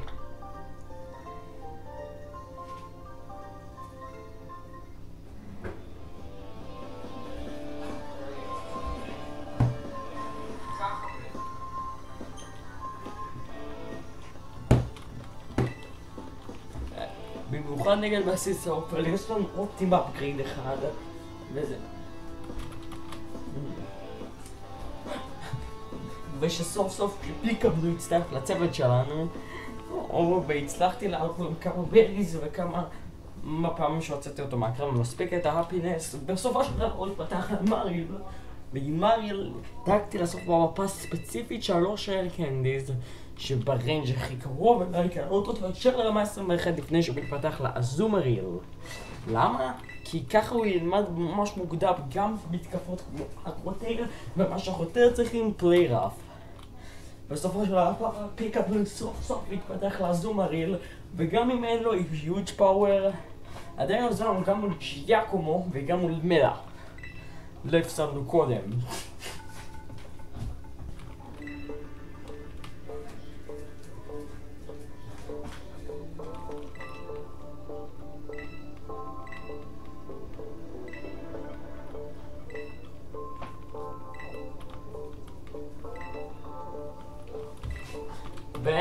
השאלה שיש לי לפני קרב כזה בארלינגים, מי שמתמחה פוקימון הוא אופל פולי וולפד פרי טייפ. זה מטורף. לא, ברצינות. גם ככה אני יכול לקנות במסגוז אחרי מספיק תגים. הבילידי קפסול כאשר את הבילידי שלו. אז זה לא הדבר הכי נורא.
הקרב מול הבוס הראשון של צוות סטאר ג'יאקומו התחיל גרוע, פתחתי עם פיקבלו במקום עם ניטו נגד פוניארד שלו.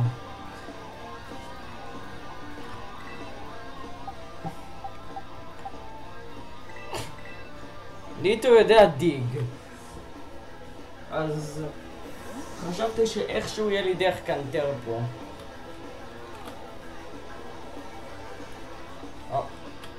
קנטר פה את הפוניארד של ג'יאקומו, אבל כנראה שלא. טוב, אז מפה זה ישר לבלוב השני בשביל המטל קלואו, שחלש עליי בגלל היותי וואלר טייפ. גם אסור הרי לוואלר טייפ, אבל בגלל פרי טייפ קלואו הוא חושב לי זה נוטרל דמג' וצריך איתו כמה שיותר חיים לסטאר מוביל. במיוחד אחרי שהשתמשתי בבריז שמורידים לי את החיים, את ה-HP סטאט של הפוקימון שלי.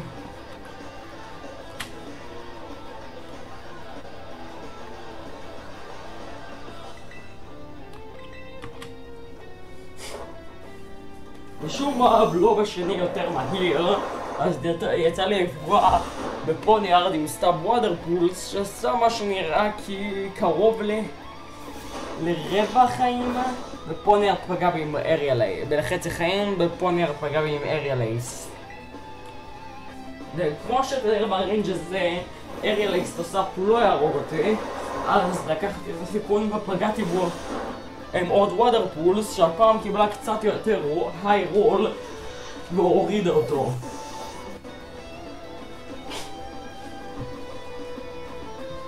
אחר כך הדי-ג'יי שלח, לא קיים כזה די-ג'יי בלי מכונית, ובטח שלא מכונית מפחידה, כי הגיע הסגן סטאר מוביל הידוע לשמצה עם אינטימידייט. לזכרכם, למיטב זיכרונכם, הסיבה שקוראים לבראבוט שזה בלוב 2 היא כי אתם יודעים מה קרה לבלוב הראשון, כי אתם יודעים מה קרה לאוריג'ינל בלוב בסיבוב הראשון. אם אתם לא זוכרים, לפני 10 דקות, שעם כוח העריכה זה לפני יומיים אצלי, בלוב הראשון מת לדארק טייפ טורפ של סטאר מוביל.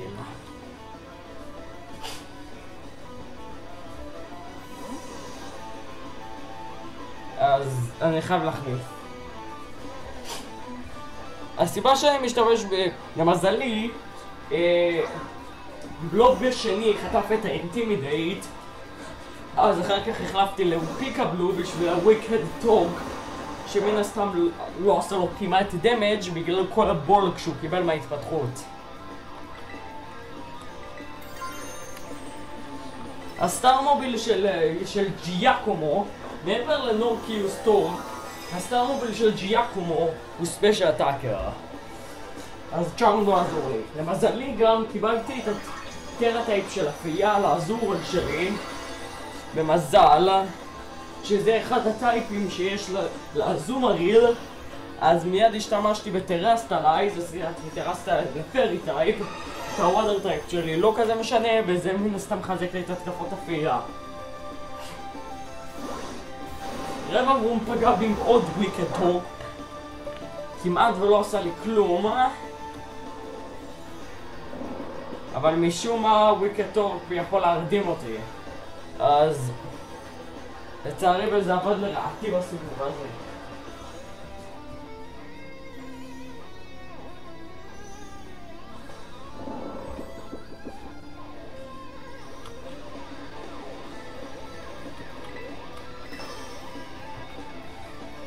ניסיתי להתעורר, ורבע והוא פגע בי עם הסוויפט, שכמעט ולא עשה לי כלום, ופיקבלו לצערי עדיין נשאר אדום.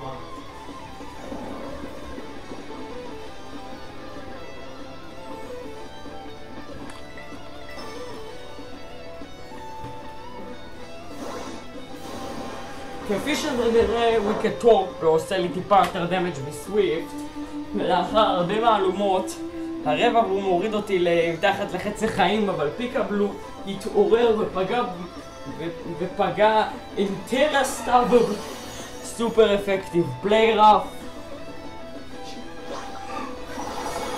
ועשה לסטאר מוביל די הרבה דמג'. לצערי לזומריל שלי אין היוג' פאוור, אז יש פיק פאט ולא היוג' פאוור, אז הוא לא עושה הרבה דמג'. וגם העובדה שרבע הוא ממשיך להשתמש נגדי בוויקד טורק במקום סוויפט היא די רעה, כי יש לי סיכוי טוב להירדם. למזלי לי לא נרדמתי, אבל לצערי הזומריל פספס את הפליירף. רבע הוא החליט לשנות לסוויפט עכשיו,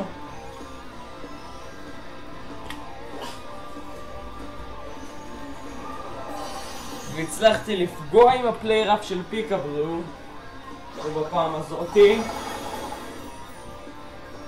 לעשות לסטאר מוביל די הרבה דמג'. כמו שזה, החלטתי לקחת סיכון עם וויקד טורק ולראות אולי אם זה יכול להרוג אותי, ופיקאבלו שרד את ההתקפה עם 7 חיים. ולמזלי הצליח לפגוע עם עוד טרה סטאר בפליירף אחד. לצערי הסטאר מוביל פשוט לא מת, הוא שרד, וגם לא ציפיתי שהוא ישרוד כל כך, שהוא פשוט יעשה טנק לכל ההתקפות שלי.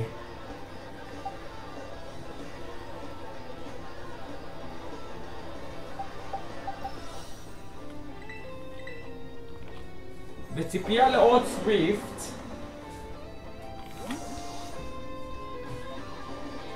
בציפייה שהוא ינסה לחסל אותי עם עוד סוויפט,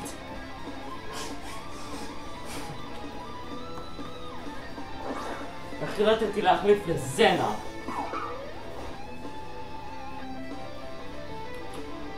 ולמזלי זכיתי בקוין פליפ, הפרודיקשן עבד וזנה חטפה את הסוויפט. אני מקווה עכשיו שאולי יש לו מספיק חיים כדי לשרוד וויקד טורק מהסטאר מוביל, אבל משום מה רבע רום פשוט השתמש במדל הסאונד, ואני קיוויתי, והריינג' לא נראה לי טוב עם ההתקפה הנמוכה יחסית של רוקראפ, אז פשוט הייתי צריך לקוות שסטאב רוקפרו יוריד את הסטאר מוביל, וזה לא.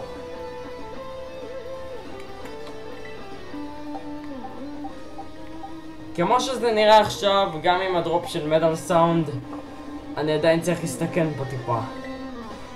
עם הסנארל. אז רבע רום פגע את סנארל, וזנה נפלה.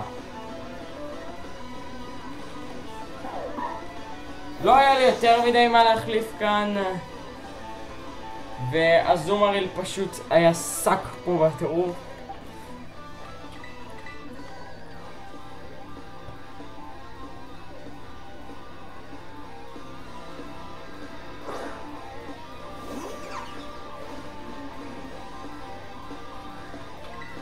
נטשה נכנסה.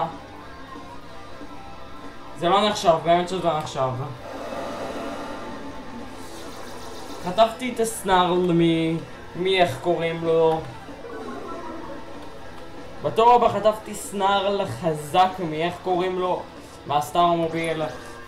ועד משום מדל סאונד בתור הבא, מה שאפשר לי סוף סוף לסיים את הקרב עם פאונס.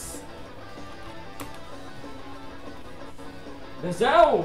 ג'יאקומו אחורנו דדלס. אנחנו לא מחשיבים את המוות של רוקראפ, זה רק בינינו.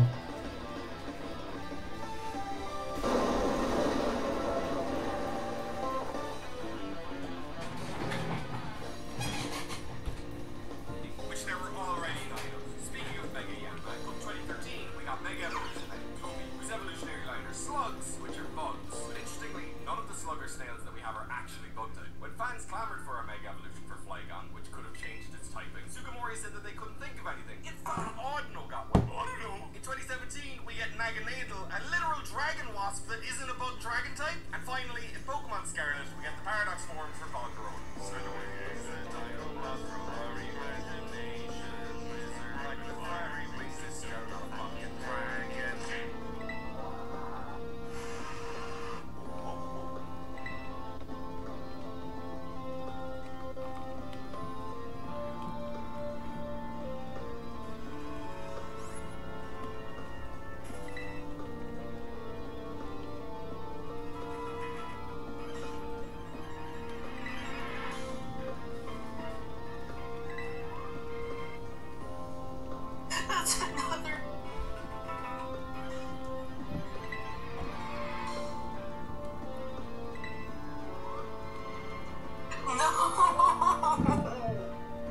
That's another EMS. You're 50 God, this shit is very hard right now. I'm so fucked, dude.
אבל פיקאבלו די איבק איתו את העבודה עם הרבה טרה סטאב. בהרבה מאוד טרה סטאב פליירס.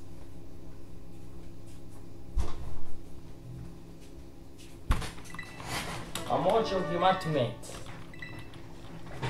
למרות שהוא כמעט מת בדרך, אבל היי, ניצחנו.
after the first gym anyway, so any time before then is fair game in my opinion, and this will just make things go a lot faster. And this one does normal damage to Hootoo, so run 3 has officially begun. The only change in this part of the run is the name of my rival. Give it to Gunto on a water gun and set up 2 home claws, which I'm hoping is enough to one-shot this guy. But a Terra Seed Bomb doesn't even get close, and I get hit really hard by a spark. That also paralyzes. Thankfully, I had a Cherry Berry, and I knock it out next turn. Her Luxio does intimidate me, but I still have there was a bit of hiccup in that fight for sure at the very beginning, but overall, things still were very toxic rival. I start with Mono against her Rock Dog. I don't want to kill him immediately, as you probably know why, so instead, I decide to use Rage Fist, as he wastes a turn with Stealth Rocks. Come on, man, hit me. He obliges with a critical drill run that makes Nemona so proud, but I get healed and knock it out with a Drain Punch. Next is her Palmon, who I actually don't want to hit me. I outspeed and kill with an Earthquake. I try to get hit by the Dun Spars too, but he just sets up a coil. This is again, guys. Semi-prepared for the duck this time, rising Nemona, even though, but instead for a very holiday run. So beyond, I pivot to Ace on another Brave accuracy, but it doesn't end up mattering. This brings out Nemona's last Pokemon, Skeleturge. I decide to finish this journey the way it began, with Ace facing off against the Fire Croc, and responds with a single Terra-boosted Power Gem for the knockout. And with that, we have fit. Not only is it possible, but she could do it as a hardcore. He evolved when he was a tiny little Pawniard. He still did a ton to help me out. So I still think it's lame. He takes forever to evolve, and then to evolve again. So I hope you enjoyed it. Pokemon Gaia is widely considered one of the best fan-made Pokemon games, and for good reason.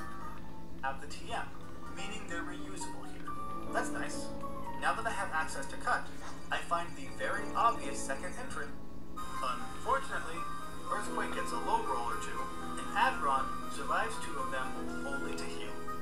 Then, I get a clutch critical hit, like a beast. Unfortunately, Earthquake gets a low roll or 2, and Adron survives 2 of them only to heal. Then, I get a clutch critical hit, taking it out without needing to switch. Nice. I try to synthesize against the Claydol, but I can't because of a Choice Scarf. Instead, Enter takes an Ice Beam, I guess it's a good thing I couldn't heal, and slowly takes out the Claydol with Crunches. This guy just keeps boosting his defense.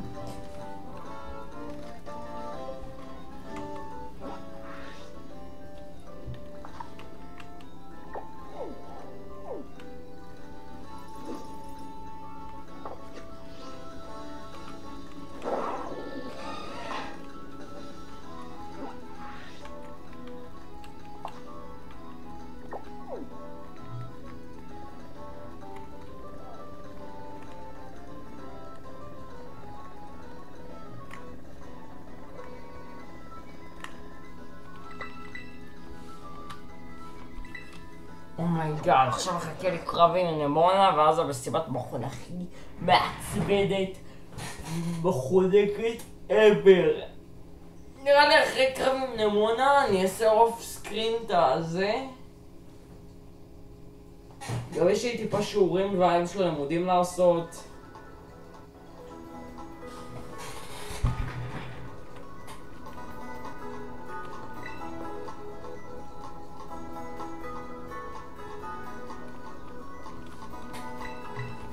בהתפתחות המאוד מאוד מרשימה של פיקאבלו.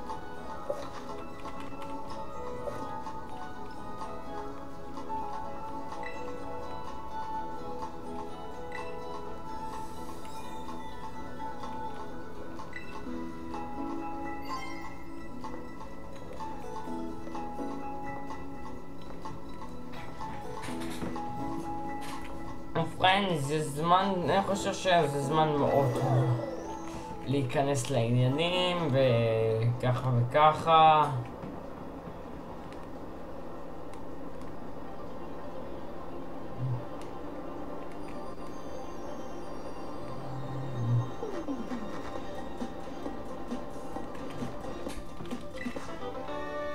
קיבלתי את ה-TM לסרף שמאוד יעזור לי, אני מאמין, או whatever maybe.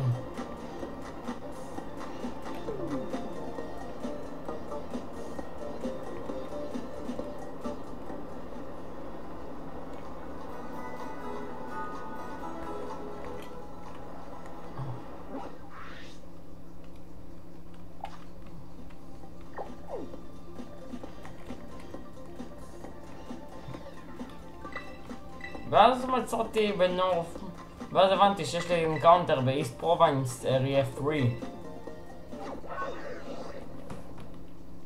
So, it takes a little while. The duo blade starts with a swords dance, which is very concerning, but then he never actually attacks, so we're all good. Last is the Cradling, who just falls in a couple of iron hits. How is it that even though I beat them at every single turn, their plans can still move forward? I mean, to be fair, that happens in every Pokemon game. It just doesn't make a ton of sense. And Iger realizes the same thing. They now have possession of all three OG Regis. Present company excluded. In Pressimos Island, I keep hearing about this new gym leader who came all the way from Kanto. I wonder who it is. But first, I meet Mrs. Move, who is this region's move reminder. And she does it all for free. Sweet! I get to the gym, and it's a psychic trainer from Kanto. My mind immediately goes to Sabrina, of course, and this gym leader ends up being, well, the Elite Four trainer from Silver that is always super easy. That was a huge letdown. I mean, it's still cool he's a cameo, but I want Sabrina. Okay, let's just get this over with. After spending so much time with the strong canine group that I shall no longer name, I decided to leave with Annie-Rate against his Satu. I am pre-poisoned to activate Quick Feet and have a choice made. A single crunch is all I need to take out the Satu. Most of the rest of his Pokemon follow suit as well. Unfortunately though, I couldn't get regular poison, and so I'm toxic, which makes this a race against the clock. Will's last Pokemon, Slowbro, Mega Evolves and will not die in one hit. But that's okay. Anime did a good job, and now he can die. Unless the Slowbro uses Calm Mind. That was stupid. But it means that I get to eat the Mega Slowbro too, and I didn't have to sack this girl. And that's what you get, Will, for not being Sabrina. There's a new Elder Grunt blocking this hotel, and to prove his innocence, he tries to beat me up. That's the epitome of being not guilty right there. In the hotel, I find another Grunt trying to take some guy's treasures, but our battle wakes him up. However, instead of being angry that I snuck into his room while he was asleep, he instead decides to give me the package he's trying to deliver because apparently I'm a trustworthy guy. He would never give it to some complete stranger. That would be stupid. Okay, I may not know this guy's name, but he is now my new favorite Pokemon character. He's just awesome.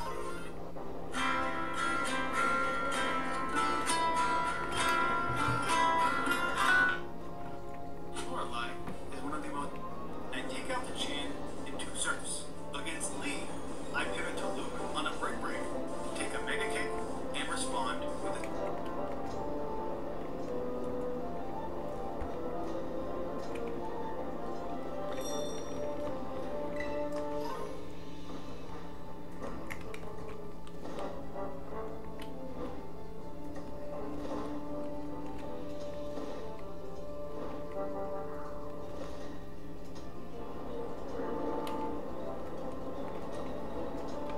עדיין יש לו עוד אינקאונטר. West Province Area 3.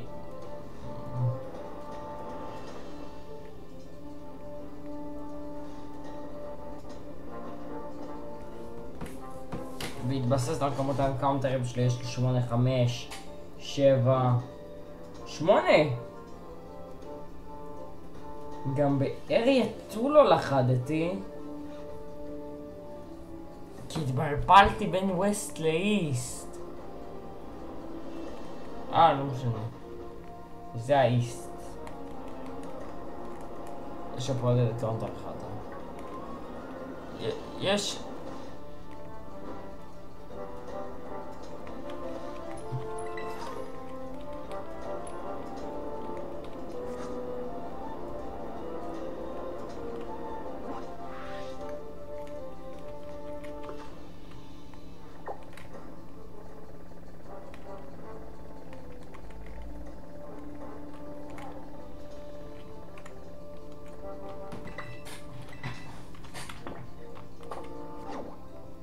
הדבר הכי קרוב עליי בערך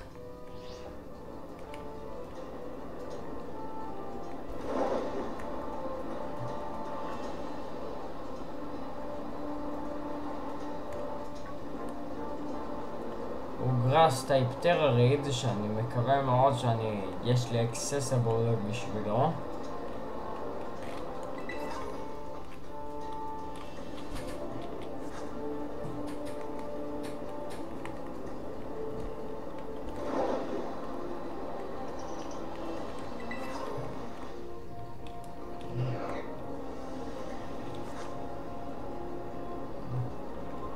בלי יכולת לקפוץ לגובה שמקבל אותה אחרי שאני מנצח את הלרקינג סטיל טייטן עם לייבל קאפ של 29.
אחרי טונה של זמן הגעתי לאזור של הטרה רייד וליד הטרה רייד אספתי לעצמי את המתקפה רוקטומב.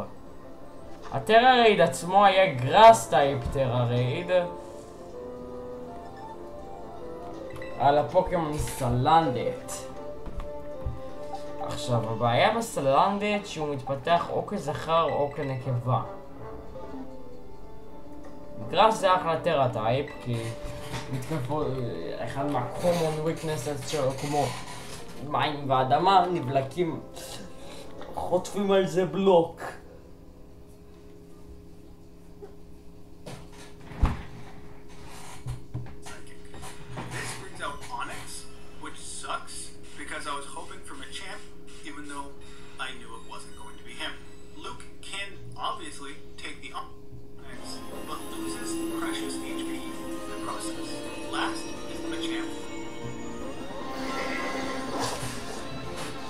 לצערי אני לא יכול לדעת מה המין של סלנדית. אני יכול לדעת מה המין של סלנדית של החדתי. שוב, כמו שאמרתי, עכשיו במילה החדתי והדגשתי זאת רק אחרי שאני לוחד אותו.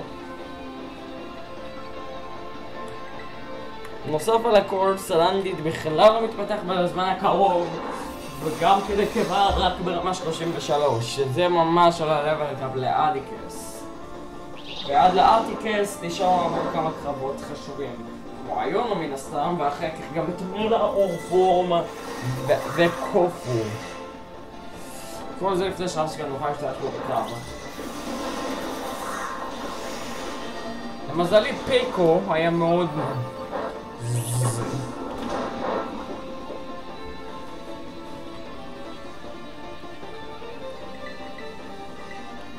למזלי פיקו עם השארק פיקו מוכרח לנו עד כמה הוא טוב כסטארטר ועם הכוח של השארק ביק הצליח טיפה להדק את העבודה עם הסלנדית הזה.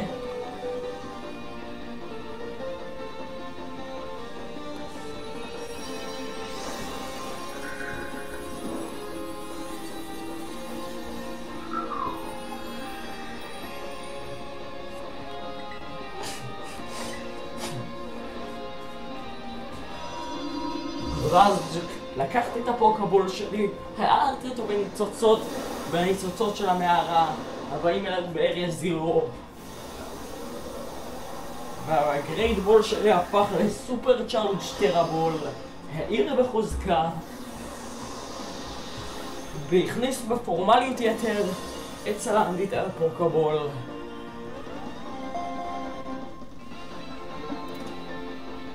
והוא נלכד. עכשיו רק צריך לקוות שהוא נקבה. וזה יהיה החלק המאוד קשה.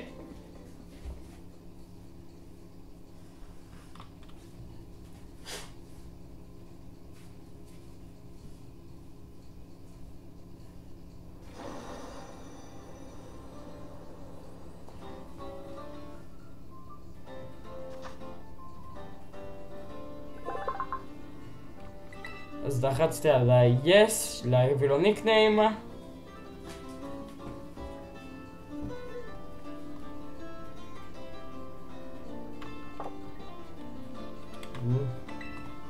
והוא זכר.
lama.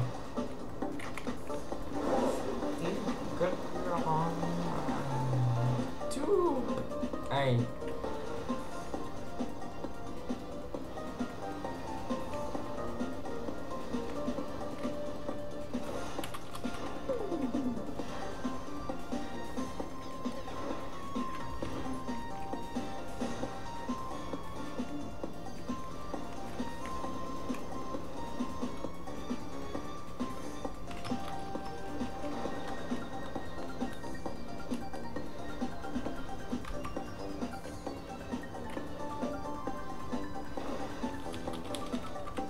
Oh my god.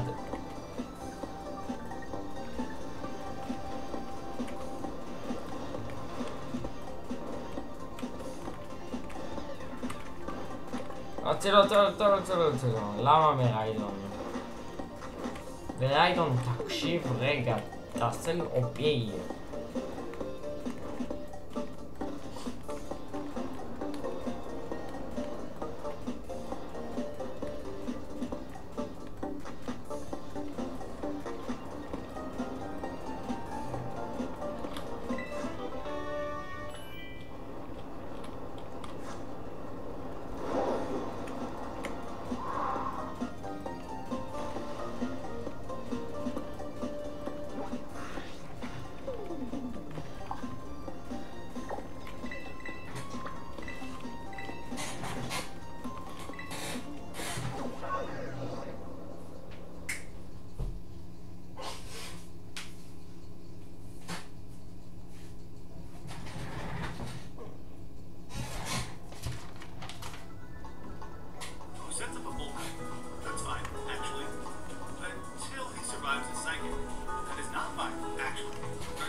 ואז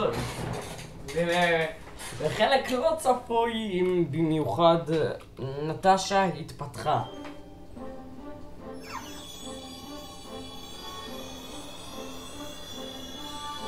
כן, ליטרלי.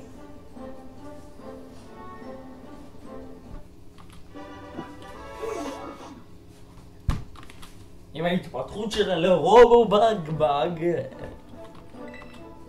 a.k.a. low kicks.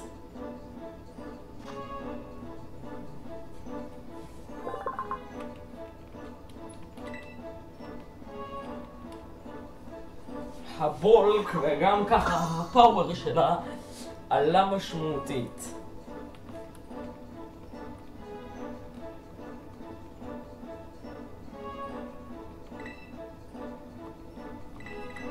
הוא גם למד לאנג' שזו מתקפה מסוג חרג שמורידה ליריב את ההתקפה, מה שהרבה יותר טוב מפאונס שמורידה את המהירות.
ניסיתי את מזלי באיסט פרובינס אריה 3, אבל לא מצאתי ריידים שקרובים לדפופיקו.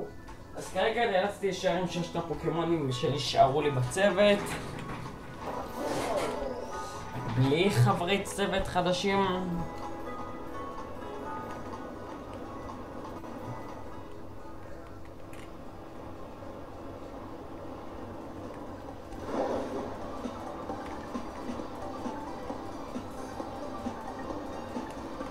וככה, כחזק את הצוות שלי, לדעת איזה סיוט מגיע אלינו. החלטתי לפתח את נימבל ללואו קיקס, כי זה האופציה היחידה שאני רואה. עם הדארק טייפ, בסיבוב הזה עם לואו קיקס, הפוקמון הזה חלש לכל ההתקפות של הפלורגטו של נימונה. אז נראה לי הפעם זה זמן טוב שניכנס אל מכון החשמל ולאתגר אותו אחת ולתמיד.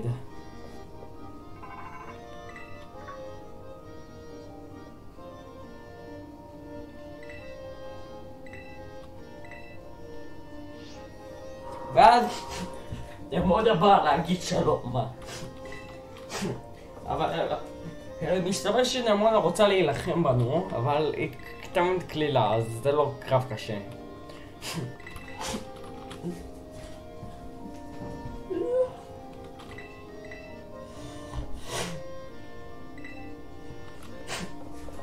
נמונה רצתה שאני ארוץ איתה לבאדלפילד.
איזה גרוע.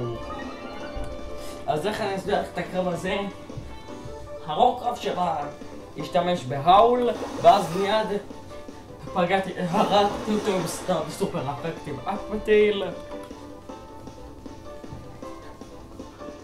אבל מפה כשהפוקימונים הקלים נכנסו, הרעים יוצאים, וזה מתחיל עם פאומי.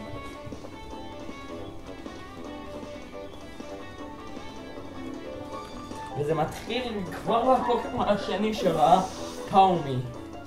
ציפיתי כבר שזה יהיה פאומו בשלב הזה. לצערי זה לא פאומו, אז פלייראפ זה לא סופר אפקטיב, כי הוא לא פיידינג טייפ, ועם אביליטי סטטיק במקום וודר אבזורב. פאומי בשלב הזה יותר מסוכן, כבר מפאומו וגם מפאומות. לעזום הרגע שלי. אבל בכל זאת, הדמג' האוטפוט שהעכבר קטנטן והחמוד הזה יכול לעשות לי מאוד גרועים, אז החלטתי להישאר. מה? נשארתי בקרב ופאומי טען מכת חשמל. הוא התחיל לטעון את הכוח שלו, whatever.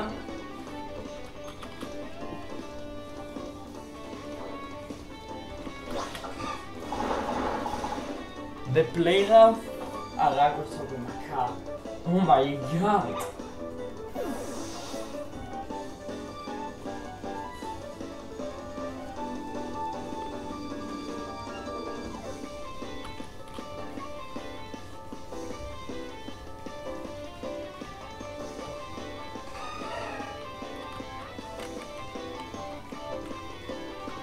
זה מן הסתם משאיר לנמונה את הפוקימון האחרון שלה, הפוקימון שהתחיל את המסע שלה. והיא אומרת שהוא הולך להפוך את השולחן מחדש על היוצרות או whatever, והיא הולכת להפסיד הפעם. למה? יש לי נשק סודי הפעם. חתלתולי טולי a.k.a. פלורגדו נכנס, ובציפייה לטרסטלייז הבנתי מה אני צריך לעשות. מה? טוב, אני אכבה עוד 10 דקות. אם שאלתם איתי למה לא החלפת את התמונה של נטשה, בשביל זה פירטתי את חלפתי אתכם. פיתחתי את נטשה ללוקיקס, פוקימון נחלק באופן חדש לחזור להתקפות של פלורגדו. בפעם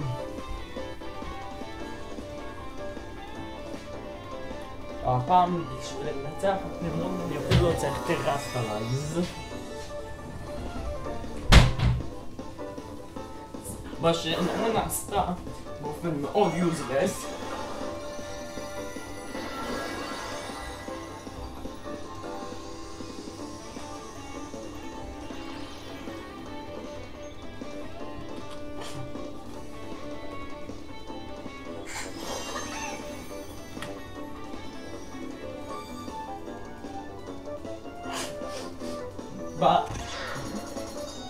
פלורגדו עשה טרסטלייז והשתמש בהורון קלוז, אז קיבלתי פרי סוויץ'. כל ההתקפות של הפלורגדו של נמונה ליטרלי חרשות עליי, כל אחת ואחת מהן.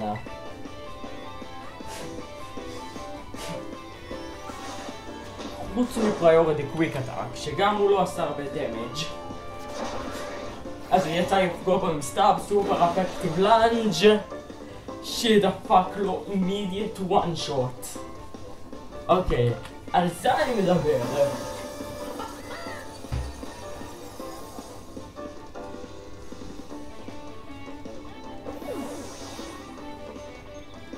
אוקיי, what I mean, that's what I'm talking about.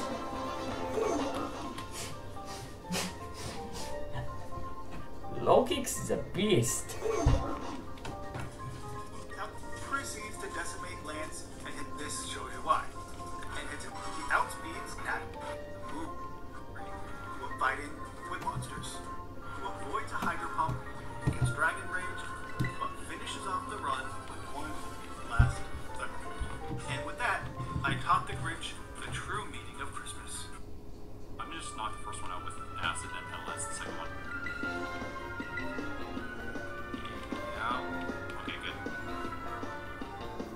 I really didn't want to pedal dance the first one because then if I confused myself before the end of the fight, I thought things would get like much sketchier.